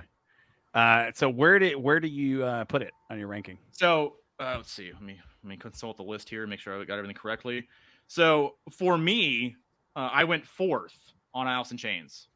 Nice. Okay. So there you go. It's my 4th. Gotcha. I'm gonna kind of echo Tyler. I went number 3 with Self-Titled or Tripod. It's their darkest record. It's their sludgiest, which is ironic considering Sludge Factory opened to that. But it's their most depressing record by far. To me, this record sounds like a band falling apart at the seams, and that's why I love it so much, because they're just letting it all out there, and their heart is on their sleeves throughout this whole thing. It's definitely the most different Alice in Chains album. Not counting the EPs, this is entirely different than anything else the band has ever released pre or post Lane's death. It's so free, so open. Yes. There's definitely a sadness to it too, which, like Tyler mentioned, is primarily due to Lane basically penning the entire album lyrically. That's why, to me, this is the Lane album to me. And I understand what Tyler's saying, that it's kind of just free form. And even Lane has said that in interviews, like, I was kind of just spitballing. I was in a weird place. And to be fair to the band, like, he was in rehab, got clean, and then fell off the wagon when they started this. It's like, what are they going to do? Like, you were already in it at this point. It's like, we just got to get through it. So I love it for that fact that it's an insight into his mind at that time frame and an addict's struggle, really. It's really intimate, which I love. And I like a band that lives in the moment and they understand what's going on. So many bands they live outside of themselves. They release albums and it's written by one dude. Then it's not self-aware. Whereas, like Tyler said, Over Now is one of my favorite Alice in Chains tracks, mostly just because of that. It's the last, outside of like Get Born Again and the stuff in the box set. It's the last, for all intents and purposes, it's the last Lane song on their last big release. I mean, This thing went number 1. It didn't sell as much as Dirt, but it immediately went number 1. It's a platinum record many times over 3 million copies worldwide. They didn't even tour on this. Still sold over 3 million records. So it's just crazy. It's totally different, like you say. And I think Over Now, like, I think that song perfectly fits this band and this era. And I think it puts a nice bow tie on it. It's dark. It's terrible. It's depressing. But that's what Alice in Chains was at this time. And I like it for that. That's why I put it all the way at number 3. Grind, one of my favorite songs. Brush Away is a really cool song. Really cool Middle Eastern vibes, too, on that song. Heaven Beside You, again, is a great song. They opened it with that. I think the 2 or 3 times we've seen them, they've opened with Again. Over Now, like I said, possibly one of my favorite songs. Probably next to No Excuses. Those are probably my 2 favorite Lane era songs. So this album dropped. They got nominated for MTV Awards and Grammys and sold a shit ton, went number 1, and they didn't tour. And basically at this point, Alice in Chains was done. They went on to do Unplugged in 96. That was their last big thing they ever did with Lane. They did do a few dates on the Kiss tour, like Tyler had mentioned before, but that tour didn't last long on that one. And we're not ranking Unplugged because I think Unplugged would be way up there for a lot of us because it's kind of like greatest hits. So we don't usually do live albums, but I have to mention it's a great live album. Like, if you're going to listen to Alice in Chains, either listen to Unplugged or listen to Dirt. I think those are my recommendations. I also think that Unplugged, like everything around Unplugged too, and the situation and whatever, and if the interpersonal, between the band members at that point, I think it's much more intriguing. It's an intriguing watch when you kind of factor that stuff in. Yeah, Over Now is also the last song too on that that album as well. So after Unplugged, it's basically done. Jerry did his solo record in 98 and then 02. And the other guys would go on to do various different things. But Alice in Chains, for all intents and purposes, was done. And O2 came around and Lane finally died. When I was preparing for this, there's some really sad and interesting Rockline appearances from Jerry. And 98, he was on Rockline and he was promoting that would be Boggy Depot, right, Josh? Mm-hmm. So he's promoting Boggy Depot. It's a radio show, right? Mm-hmm. Yeah. It was a syndicated radio show. Or is it Degradation Trip? I think it's that one, yeah. Degradation Trip. Yeah, I think so too. Okay, I think you're right. So he's promoting that, and he was on there, and it's really interesting because Lane calls into the show, and you can look this up on YouTube. The clip's on YouTube, and Lane calls into the show kind of unbeknownst, just as a fan call in. So he's kind of talking to Jerry. It's really interesting, kind of awkward. You can tell they're still tight, and Jerry says they hung out a lot, before he died. Like they were still in touch for a lot of stuff. But it's really interesting to hear him talking. Like the guy asked him, like, what do you think of the record? And Lane's like, it's Jerry, it's great, I love it and all this stuff. And they're asking Lane what he's doing and all this stuff. And at this point, they're probably doing the stuff for the box set. So he kind of talks about that a little bit. And so yeah, check that out. There's also an interesting appearance too, where the whole band minus Lane is on Rockline, and they're promoting the box set. And so this is like 02, I think. So maybe 01, like right before Lane died, and Lane calls in again. So it's a pretty powerful listen because the whole band's there except him, and because at this point, like 02, I was reading a lot of. There's a really cool Rolling Stone article, like the last days of Lane Staley, and it's a lot of that stuff is he's just alone and a recluse, and just terribly sad, and it never got shitty. They said.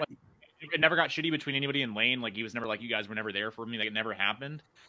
Not in any of those interviews. I don't think so. And we'll talk about this here where we talk about the resurrection of Alice in Chains. But I think there might have been some resentment there. Obviously, it's kind of hard not to be. But so yeah, we'll talk about that when we get to the next record. But look those up. They're interesting listens. Look up Rockline Alice in Chains and they'll come up. So they did the box set, and there's 2 unreleased songs. Get Born Again is a really cool song. Very cool. Song. I dig that song. That's one of my favorite Alice in Chains songs. Oh, really? Yeah. Nice. Yeah. Yeah, it's a cool song, and that's basically it from the band until like 2004, 2005. They did the Tsunami Relief thing. And they did it with a bunch of guest vocalists and William Duvall. William Duvall was a guy that toured with his band, opened for Jerry a lot. And when Jerry would do Alice in Chains songs, William would come up and do Lane's parts. And that's how he was introduced to Jerry and being on tour with him and shit like that. So when they got going again for doing those Tsunami Reliefs, William was involved. And then I remember watching the VH1. Do you remember watching this, Josh? We watched the VH1 Rock. Yeah, 100%. And they did it with William, and Phil Anselmo was there and a couple other guys. And that was kind of the big thing. Like, oh, shit, Alice in Chains is back. And then they announced the reunion tour. And the reunion tour, we seemed like it was kind of going to be a one-off. Like, this could be it. And even the guys kind of said that. We just want to do one last thing to celebrate the legacy and all that stuff. So you didn't know. And we got to go to the reunion tour. It's one of my favorite shows of all time. I talked about it in our top 10 shows we've ever attended. It's an awesome show. It's the best set list they've ever done when we've seen them. Top to bottom, the longest set. They did the acoustic break where they did like 6 songs acoustically. It's like an unplugged kind of mini unplugged there. So very cool. And I didn't ask you this, Josh, but do you remember when Lane died? Because it's 02, and he died the same day as Kurt. April 5th. Yeah. Yep. Do you remember that? Do you remember hearing about it and like what was going on for you? I just remember hearing about it in the morning before work. So I was working at one of the grocery stores. And I just remember I remember seeing it on MTV because watching TV before work and hearing about it and seeing about it. What did you know? Okay. Like, what did you know? Like, what? Like, so obviously we were 10, right? Mm-hmm. So like, or maybe 11. I don't know. No, it was almost 11. 10. Yeah, you're almost 11. Yeah, I was 10. So like I knew nothing at the time. Like, what did you as a sentient, person, what did like you as a fan know about like Lane? Did you know and your friends know that he was like so far gone, or like did you think they were going to figure something out, make a new record? Like what did you know? Just he had his ups and downs, obviously, and it wasn't. I guess it wasn't a major shocker, sadly to say. Obviously, It was sad, but yeah. So as a fan, because at that point you were 18, 17. So like, so you knew, but there was no expectation for you at that point that they were coming back next year, make it with a new record or anything. That was not on your radar. No. Okay. Was there any of that? Was there any of that thought, like, because you got in at the end, basically? Mm-hmm. Yeah. Truly got in. You knew about the other stuff, but you truly got in as a fan with the self-titled. So was there any thought, like, from like 95 and to like maybe that box set, like, oh, maybe they could do a different record? Yeah, obviously it would have just kind of wishful thinking, I guess. But wasn't really expecting anything though. Gotcha. But as time went on, and then obviously when 02 happens, that seems to be the end of it. And when we talked about William getting introduced to the band and all that stuff, and they ramped up and did the big reunion tour. They did a couple, I think they might have did one other tour. And then they went into the studio and we got this in 2009. September 29th, 2009, Alice in Chains, Black Gives Way to Blue. I remember when this came out, so hyped for it. This is right after Tyler and I had graduated. So like you're going through a lot. You're post-graduation. What the hell's going on? I'm getting older. What am I going to do with my life? All that shit. And this record came out. I remember just being so hyped for it. Probably one of the last records like I've truly been that hyped for. And now that I think back on it, and I'm not gonna bury the lead too much here. So I'll get into my thoughts in a little bit. But yeah, September 29th, 2009. This was released on the 17th anniversary of Dirt, which is really interesting. Wow. Came out on the same day as Dirt. First record without Lane Staley, obviously, and their first with new vocalist and rhythm guitarist William Duvall, who we talked about before. Shares lead vocals and harmonized a lot with Jerry, just like Lane. Virgin Records, this is their first and only thing on Virgin, and first thing outside of Columbia. Basically, the band self-financed this, did this all themselves, and then went to a label and said, all right, you guys bid on it, which is probably really nice to do as a band. Debuted at number 5 on the Billboard 200. It's been certified gold as of May 26, 2010. So in nearly less than a year, it was already gold. So it's probably a platinum record by now. Nominated for a couple of Grammys. Recorded in California, so that's a little different for them too.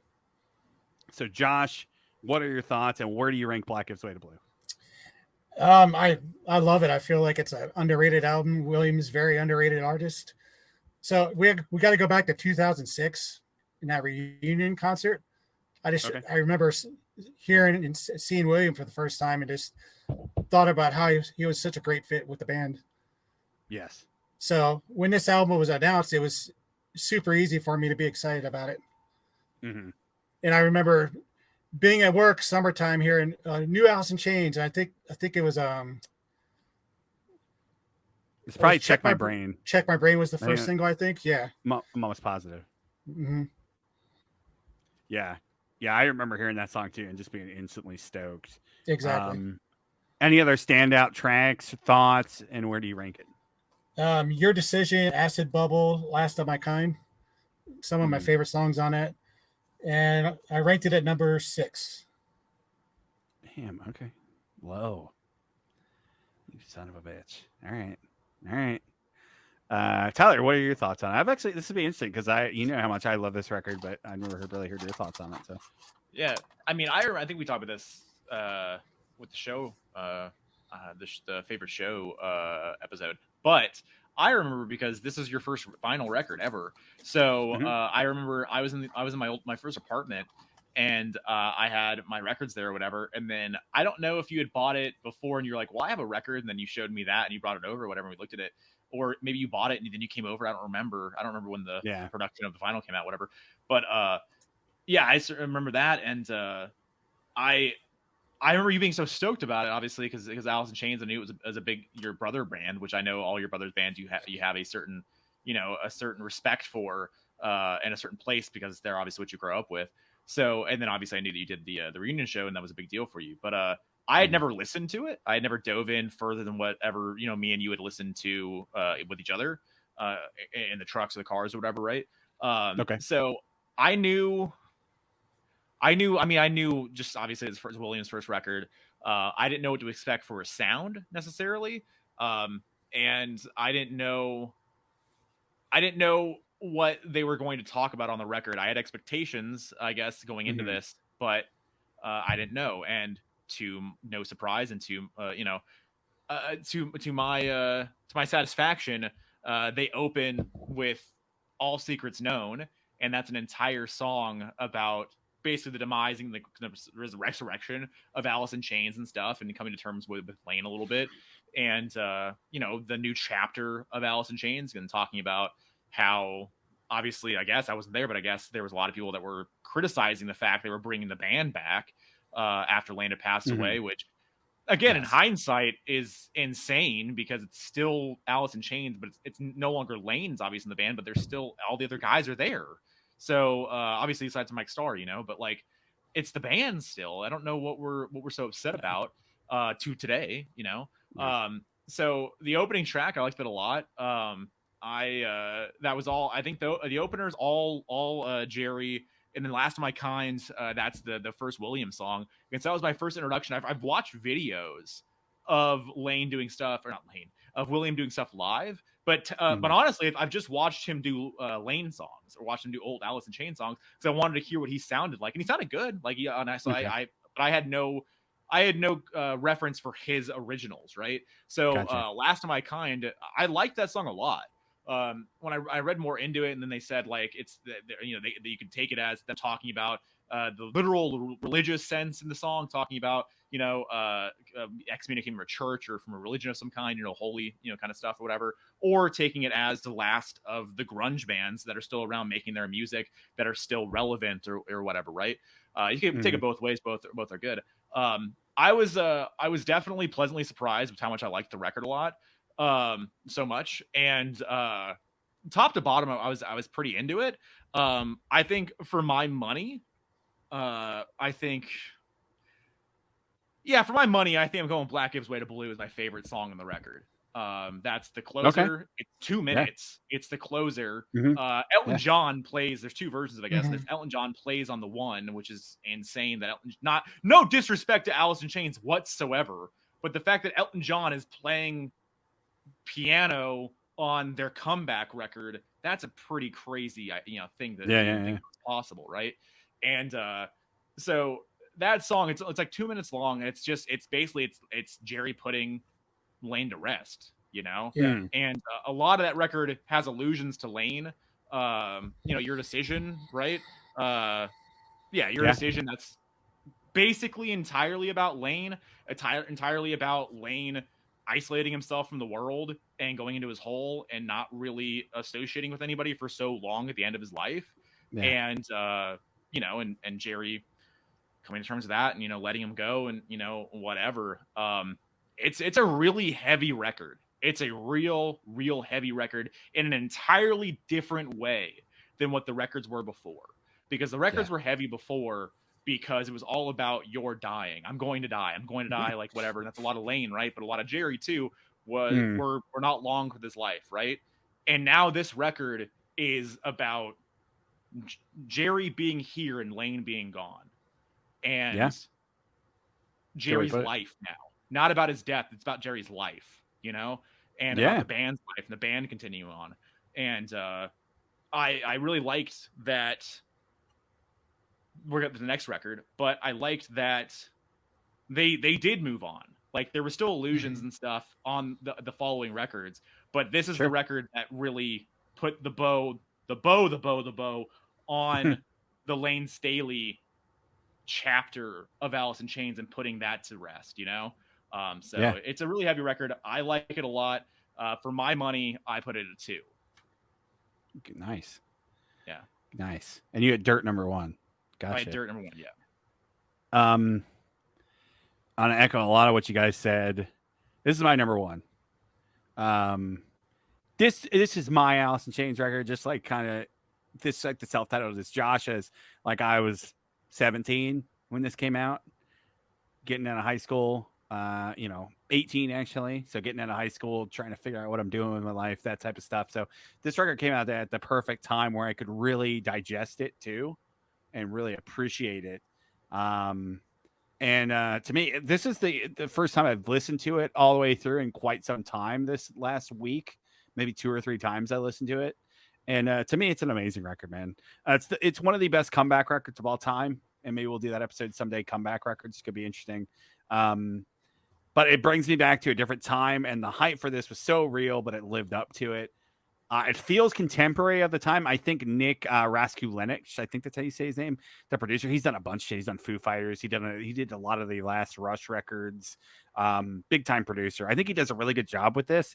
He does a really contemporary style, but it's still classic Alice in Chains. It's really crunchy, good groove, good bass. It's almost like they never stopped. It's a fuller sound too. It is. It sounds really good for a record that came out in 2009. You're right. Like the fuller sound, and you hear all the instruments. It's not too like overly loud and produced. Yeah. And like Tyler was talking about, people getting upset, and you still see those comments today of like, just get rid of this cover band, shit like that. Like, I'm gonna be real with people. It's amazing to me that Jerry and Sean, especially those two. Mike's been in the band for nearly 30 years now, so even Inez could probably even have a say in this. But it's amazing to me that Jerry and Sean love Lane as much as they did and do. Because here's the fucking truth of the matter, bro.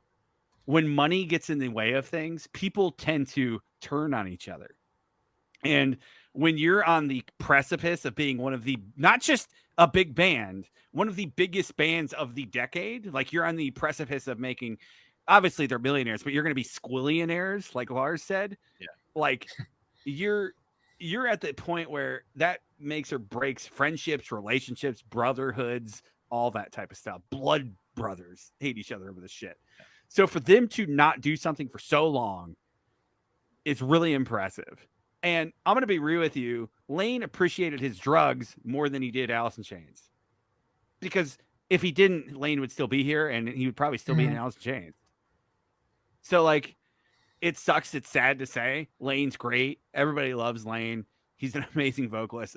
One of the most talented dudes of all time, as far as I'm concerned, especially from that era. But let's be real, man. It's very impressive for me. And I guarantee those guys have probably had resentments before. And they have to. But they have to have those resentments, and it's so heavy to have that. They have to have them. You would think, but I've never heard them shit on him publicly. I've never heard any of them like take shots at him even before he passed or post his passing. And you guarantee that's maybe still hits at them. So I commend them, and I think they did this in the best possible way that they could. And William fits so perfectly. He, like Josh said, he's himself. He's not Lane. Some bands bring a guy in and they just try to be the other guy. Like William is just William, and he knows I'm not going to replace him. But here's the actual truth of the matter too. William had so much ability to this band. Like Last of My Kind is his song. That's my favorite song in this record. It's the heaviest. It's a really super heavy riff. It's cool lyrically. So William adds a ton. As far as the title track, like Tyler was saying, it's probably my favorite Jerry vocal performance ever. It's really powerful. It's a great song. He actually talked about it with Chris Cornell's daughter, because she asked him like what that song means, like what does the title mean, and he's like, basically everything's so black, and you get farther through the tunnel, eventually that black will turn to blue, and that's when you're nearing the end of the tunnel, and that's how he used that as a metaphor of getting over, Lane passing. These are my Alice tunes. They mean a lot. Love hearing them live still to this day. Last of My Kind. Your Decision is a great song. Nobody plans to take the path that leads you nowhere. It's a great line, great lyric, and it's so true. Like even the worst people who make the worst decisions, usually they don't set out to do that. They just gotta stumble into that shit. Yeah. And a Looking In View is a great song too. That was a cool single. And then the title track and with Elton on there too. The Elton did really cool. So this is my number one. Black gives way to blue. Cool LP. I need a repress, please, and a cool CD too. Really cool artwork, and just a great album. I'm glad that Tyler appreciated Tyler or Josh not so much. Hey, like I said, this is hard for you, man. It's really hard. Okay. No, it's I know. It's to say like I mean, like you said, like the reverence they have for Lane, like they could have taken it bad. They could have and like I wouldn't say that I would do the same necessarily, but like you couldn't blame them. Like you wouldn't really necessarily blame them that he ruined their lives. Like, yeah, they made money and whatever, but like they were on a path. They were on a path to get to that next level. But he became a burden. They all did, but he was the worst burden. They all had their issues, right? But they all pulled it together. I don't know the dates, their sober dates and like that, but like they all managed to pull it together when they needed to, and he never could, and he was the burden. Mm-hmm. He was the burden of the band, and everything was about him at a certain point, just like drugs do to you. At a certain point, everybody thinks about you because it depends on where you are that day with your body, with your addiction, with whatever you're dealing with. It all depends upon you. Can we book this tour? We have an opportunity to do the Kiss farewell reunion tour, whatever, right? And do many legs, the whole tour, whatever the situation was. Okay, cool. Let me check with Lane real quick. They sign on. He signs on to do it. They sign on. He can't do it. They can't make the tour. They can't complete the tour. They can't do the Metallica tour. They can't do these tours. They can't progress the band forward because they know, and it's even more so, they knew 7 years before he died, they knew the band was over. While they were making the last record, they knew the band was over because of he was too much of a burden. That is so heavy to think about. It's so definitely crazy. They didn't kick him out. They could have kicked him out. No. Yeah, they could have kicked him out and did the court thing and got the names and whatever. I don't know, obviously not William or whatever, but they could have kicked him out for anybody else. Yeah, way prior to that. Yeah. I mean, and the band went from 95 to 09 between releasing albums. They went from like 95 to like 2005, 96, 2005 before even like playing shows. So like you're a decade in at that point. So they could have kicked him out in 98. They said, all right, we got to do something. They could have kicked him out when he couldn't do the tour for the number one album, which is Alice self-titled. So they had all the ammunition to, and they never did. Journey so I did applaud it. Journey's a much bigger band. Yeah. Journey 96, number one album. Yep. Steve couldn't tour on it. They waited around for 2 years, and they were like, all right, F it. We need to go out. You're not doing anything. You can't do this. So we're going to get a new guy, which is what they did. And that's what they've done ever since. Alice in Chains could have done that before. And you couldn't have blamed them. You couldn't have called them dicks. You couldn't have said they were money hungry or anything. You couldn't have said that because of what it was, what the situation was. It's interesting too. I was thinking about this the other day before we get to the next record. It's a lot harder for Jerry to do anything too. It's pretty easy for Mike Inez or Sean Kinney to go like be in a different band because then you're a drummer or a bassist in a band. Jerry Cantrell was one of the faces, frontmen, and the guitar player for Alice in Chains. So for him to just go join another band doesn't want that because then it's that band with Jerry Cantrell, and he becomes outside of that band. Okay, that's why Metallica got Rob. Because Rob's a great bass player. He was known in that scene to all those dudes. But let's be real. Like the average person heard of him when he joined Metallica. So he's not bigger than the band instantly. Where if Jerry joins a band, he's bigger than most of those bands he could probably join. Also, when he does a solo album, Metallica wasn't going to bring in Geese Butler. No, exactly. And also, when he does another solo album, like the fans just say, okay, is this just, why aren't you just doing an Alice in Chains album? So Jerry's damned if he does and damned if he doesn't. So I think they handled it probably the best way possible. Honestly, I think they waited long enough, and I think they got a good dude to do it. And to me, they've released good albums and good music. So let's talk about that a little bit more. So Black Is Way to Blue came out. They did a bunch of tours. We saw them a lot on that stuff. And then 2013. So they had quite a bit of layoff, 4 years, and then they dropped this. The Devil Put Dinosaurs Here. Came out May 28th. Josh got the red CD. Came out that's May the way May sleeves were for the vinyl too. It was, yeah. It came out May 28th, 2013. Peaked at number 2 on the Billboard 200. So very impressive there. Had a bunch of singles here. It's their 5th studio album. And yeah, they recorded a lot of this in LA as well, just like Black Goes Way to Blue. First and only album on Capitol Records. So they're kind of bouncing around here. It's interesting. So yeah, I remember when this came out vividly. Josh, what are your thoughts on the album? Some highlights, and where do you rank it? Another great William album, in my opinion. You still got the fans that are not liking it, but I like the fact that at this point, William and Jerry are getting more comfortable with each other, and the band's decided to keep moving on. And you like, as you listen to time, you like really hear how well William and Jerry sound together. Agreed. One of my favorite songs is Hollow. It's kind of a deep and haunting song. Stone's another good one. Good riffs and good lyrics. Yeah. Towards the end of the album is when it gets really good for me. Phantom Limb is probably my favorite song on the album. Yeah. Which is another William song, by the way, at this point. Exactly. Yeah. Where do you any other final thoughts, and where do you rank it? I got to mention Hung on a Hook too. Another great song. Okay. Yeah, it's a cool song. Yeah. Yeah, it gets better as the album goes, in my opinion. Exactly. Yeah. Yeah. And only because I had to do it, I put it in number 7. Okay. Yeah, I hear you. Yeah, this is a tough one. One. Tyler, what are your thoughts? Where did you rank it? All right, so so this is basically when I started. Like, I have nothing for you here. Like, I know the littlest bit from you, and through the years when the records came out. I think when you saw them, it was this tour. It was that tour. 100%, it was that tour. So so I came into this basically. I had it like, so we've heard that record before. What's that record before? And so my brain had a little bit saved here and there, and I liked the record a lot.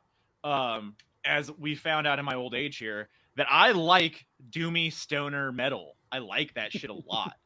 that is where I'm at, So if I can listen to and random, I don't have a taste yet. I don't have a taste yet or a band yet necessarily, but I like stoner doomy metal. It's just cool. It's sludgy. So they got even sludgier on the record. The guitars got bigger on this record too, which I'm super stoked about. Not as big as the next record, but the guitars got big, and I really enjoyed that a lot. Hollow, cool song. Phantom Limb, cool song. I didn't know what to expect with it because, like I said, I didn't know the next chapter of the band beyond what I just listened to, so I'm still learning here. Yeah, I liked it a lot, and the fact they were turning to the stoner, grungy, doom, whatever sound, I'm really cool with that. So for my here, just because I have to, I'm going 8. Okay. Putting it last, but as I said before, it's not because it's a bad record. It just so happens to be a good record in a sea of great records. Something has to be last. Yeah, something has to be last for sure. Yeah. I'm gonna echo Tyler's. I put it at 8 as well. Which is tough for me, man, because I think if this was like 2015 we did this would be a lot higher for me. I like this record. I think it's an okay record. I don't even think it's a good record. Wow. I just think it is the worst record for you. It is the worst to me. Yes, like it's definitely a number 8. Number 7 through 1, you can kind of interchange them sometimes. Whereas this to me is the consensus number 8 for me. I think it's an okay follow-up, but to me, it's more of the same. It's just not as good.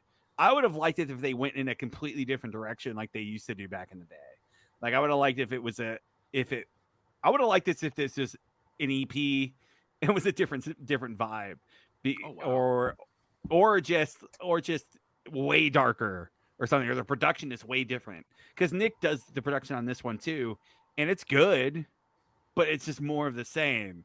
And when you listen to these back to back like I did, it's just, to me, like Blackest Way to Blue outshines it in every way, shape, and form. Yeah. Mhm. I think it's a little samey. I do think it gets stronger as it goes, like Josh said. It's really bass heavy. I do enjoy that. Like all the records are, but I think this one kind of stood out to me. I put that note in there. It's great guitar work and soloing. Like Jerry's really good. Even Williams' guitar playing, he adds a lot to the album. Stone's a cool song, heavy, great riff. Phantom Limb is easily the best track. Like there's not. Yeah. It's 7 minutes of good riffing. It's a really heavy song. It's a cool lyrically. Adds some cool imagery. So yeah, to me, that's by far the best song and goes way above everything else on there. Like I said, if this was like 5, 6, 7, 8 years ago, I'd probably rank this in the top 5. Wow. But yeah, because I really loved this record when it came out, and I hadn't listened to it all the way through, probably in almost 7 or 8 years. So to listen to it all the way through, I was kind of disappointed, especially after listening to Black Wolf's Way to Blue again, really just falling in love with that record again. I was expecting the same thing, and it didn't hit for me. So, Yeah. anyways, the band would have another kind of long layoff. They did a bunch of touring. We saw them a bunch in this on the Devil Put Dinosaurs Here, all those cycles. And August of 2018, I remember Josh and I remember sitting. This is how like long ago, but not long ago it was. We were in the new shop, sitting at the table, talking about this album when it came out. So it feels like we just moved in there. But yeah, it's almost 5 years old now. That's Rainier Fog, their last album they've released so far. And Josh and I were talking; they might be due for another one. But Josh said he just read that they're not interested in being in the studio right now. So I don't know when we'll get the next album.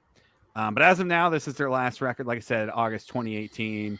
Obviously inspired by Mount Rainier.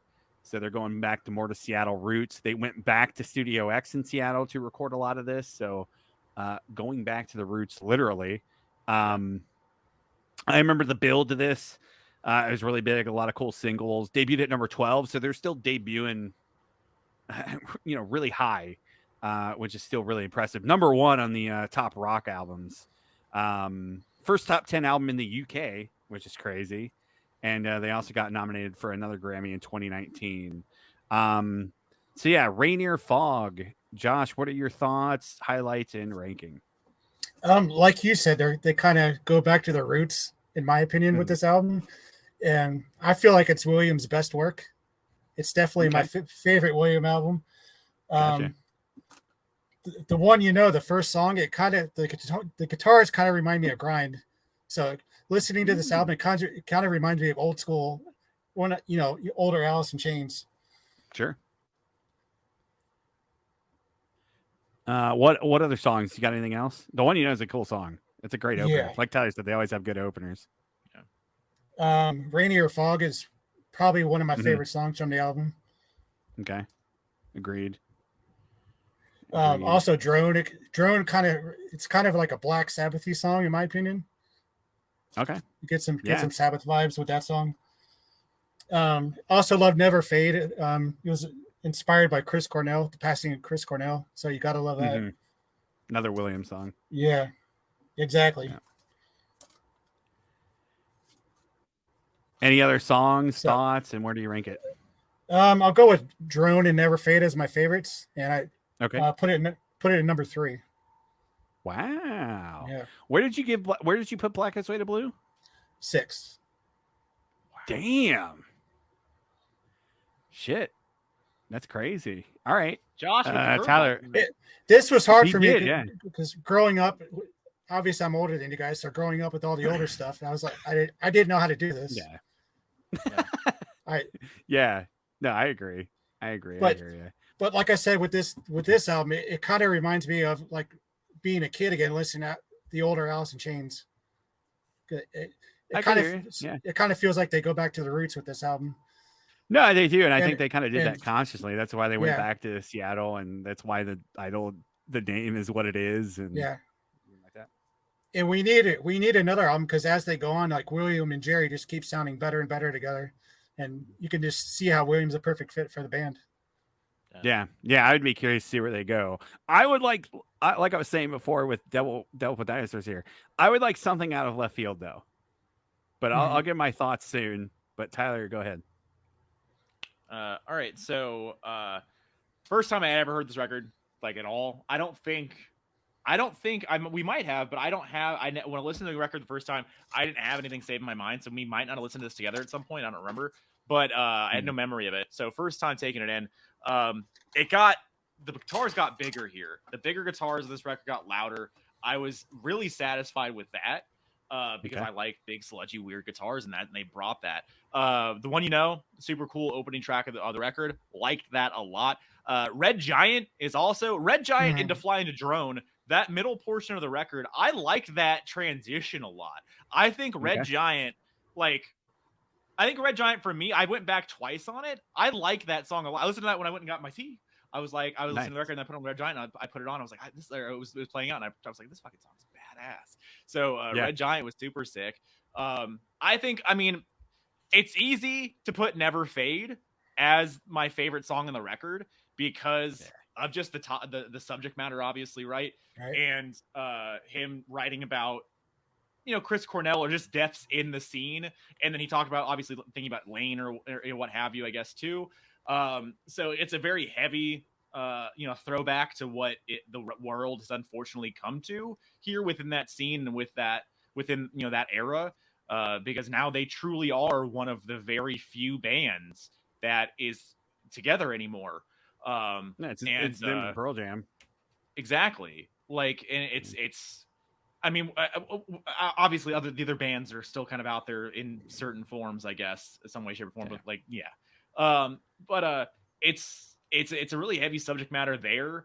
I like what I really like you mentioned, because you make it a point. I think you make it a point for a point to make a point that William has a lot to do with these records at this point. He's not the lead. He's not a vocalist. He's not a vocalist. He's not just a guy, a hired hand. He's not just a guy that's there.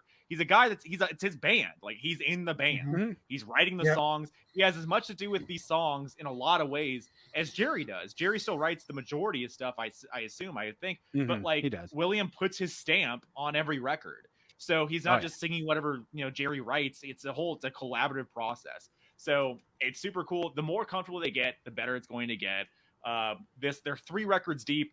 They're taking more and more time between records, which kind of I guess sucks. I've never thought about it because obviously it's my first dive into it, but for y'all, it sucks that there's more and more time between because they get older. They're gonna want to slow down even more because they're older. They have their money. They don't need to tour anymore. They don't need to put up new records or whatever. But I think, in my amateur opinion here, I think that they're a band that their fan base still wants the records. They still want new music. They still want to have a reason to go out to the tours. They don't necessarily, maybe not all. Obviously, you're telling me the cover band angle from certain people, right? There is those people, but I think the people that still care and still have a genuine love for the band, they don't just want to hear the Lane shit. They want to hear the continued progression of the band today. And I think as time goes on, it'll keep going that way. For my money, I put this above Dinosaurs. I put this at 7 for my final ranking. Okay. That's funny that Black Goes Away to Blue is so high for you and the other ones are lower. I'm similar vibes to you. It's a better record. It is. It's I don't know, it's to be honest with you, if I really had to think about it, these records, Dinosaurs and Rainier Fog, they both bring more to the table that I like because they're dirtier, they're more sludgy, they're louder, they bring more weird guitar riffage into the songs. That's a lot of shit that I like. I inherently love those things. There's some classic hard rock stuff at the end of the record on the last song on All I Am. There's there's some more influential stuff they put out there, influence stuff they put out there. So these records offer more to me than like by my definition, my book of me as a person, than what Black Gives Way to Blue is or offers. But the story, the atmosphere, the entire vibe, everything about that record just carries more than what these do. For better or worse for certain people, maybe, but that's for I think that's my take on it.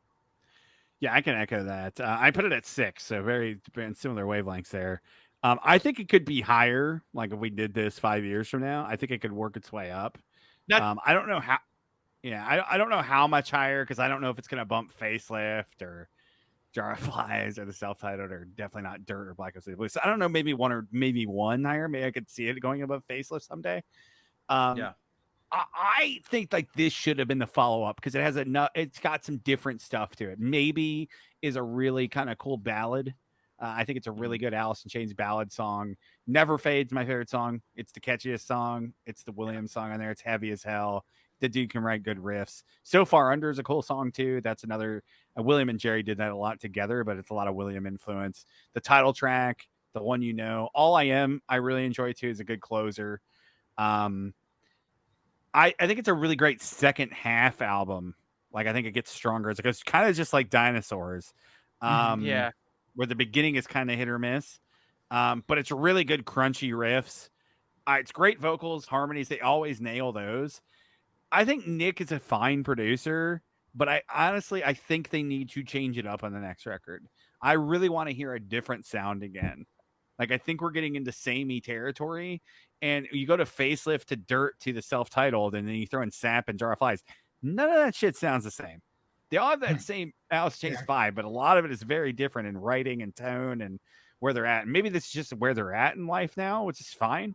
But I think a different producer could change that up. I think a lot of bands, one of my favorite bands, Iron Maiden, get comfortable with a certain person and they don't look for anybody to push them because they don't want to push back. Because you get so big, it's like, I know what to do. I am Alice Chains. I'm Jerry Cantrell. I did all this, So why would I want anybody to push me? But I think sometimes it's good to get an ear in there that is like truly objective, and it's going to tell you, nah, this doesn't sound good. Let's do this or what have you. So that's my thing. I put it at 6. I hope the next record maybe get a different producer and just change it up just a little bit more because we're almost there. But this is really solid, and I think it could rank higher someday. I echo that. The more listens I have with Dinosaurs and with Rainier Fog, I feel like they could go higher on the ranking for sure. So me having this actively for the last 3 days, these last 2 records, like they are where they are for me right now. But like just echo, I can see them moving up with more repeated listens and just putting more on it for sure. Yeah, that's it, guys. That was fun. That was a quick 2 hours. Yep. Thanks for having me. Yeah, thanks for coming, Josh. I wouldn't have done this without you, man. It's really cool reminiscing, hearing some stories that I never heard before. So it was definitely fun. If you guys made it this far, hit the like button, subscribe, comment down below about Alice Chains. Give us your rankings down below. I'd love to hear it. Also, we end the episode with the choosing of a topic. So if you made it this far, you're in for a treat because I chose tonight's topic with Alice Chains rankings. Tyler's turn tonight. Tyler, what do you got for next week coming? All right, so I thought about this a little bit, and we talked about it before. I'm doing favorite one-off or side project records. So I wanted, okay. I don't know about, when I say side project, I understand like obviously dudes do multiple records or side projects. So I don't know how we really want to define it, but there's a lot of side projects that only did 1, but they also did 3. I don't know. I don't really know how stringent I want to make this, but side project records, bands, whatever. Okay. So do you want to do? I can do one-offs too. Like they only did 1 album, but do you want to just do side projects? And do you want to say 1 albums for a different topic? To me, those are 2 different topics. That's fair. I'll do favorite one-offs. Damn. Okay. So 1 album. 1 album. All right, Josh, you want in on that or not? If you could do it, Josh. I'll think about it. All right. I put you on the hot seat. Just let us know. Do you think it will be more challenge? Would you rather do side projects like at large? Off the top of my head, I can think of maybe 2 off the top of my head right now that I would put on a one-offs or one-offs. sides? Okay. For one-offs. Side Yeah. projects, I could probably think of like 3 or 4 or 5 right now. Okay. So that would definitely be the easier, but the easier is not necessarily better. Yeah, So fair. either way, I think let's do this. these were going to come do up. sides. So. Let's do sides. All right. Sides. Okay. Side projects. Side projects. But you could be right. They could be a side project with one album. That happens. So I could cover both. But yeah, we'll do side projects next week on the channel. Thanks for watching, guys. If you made it this far, again, do all the YouTube stuff. We appreciate you. We'll see you next time here on the Living Deadwax podcast. Peace.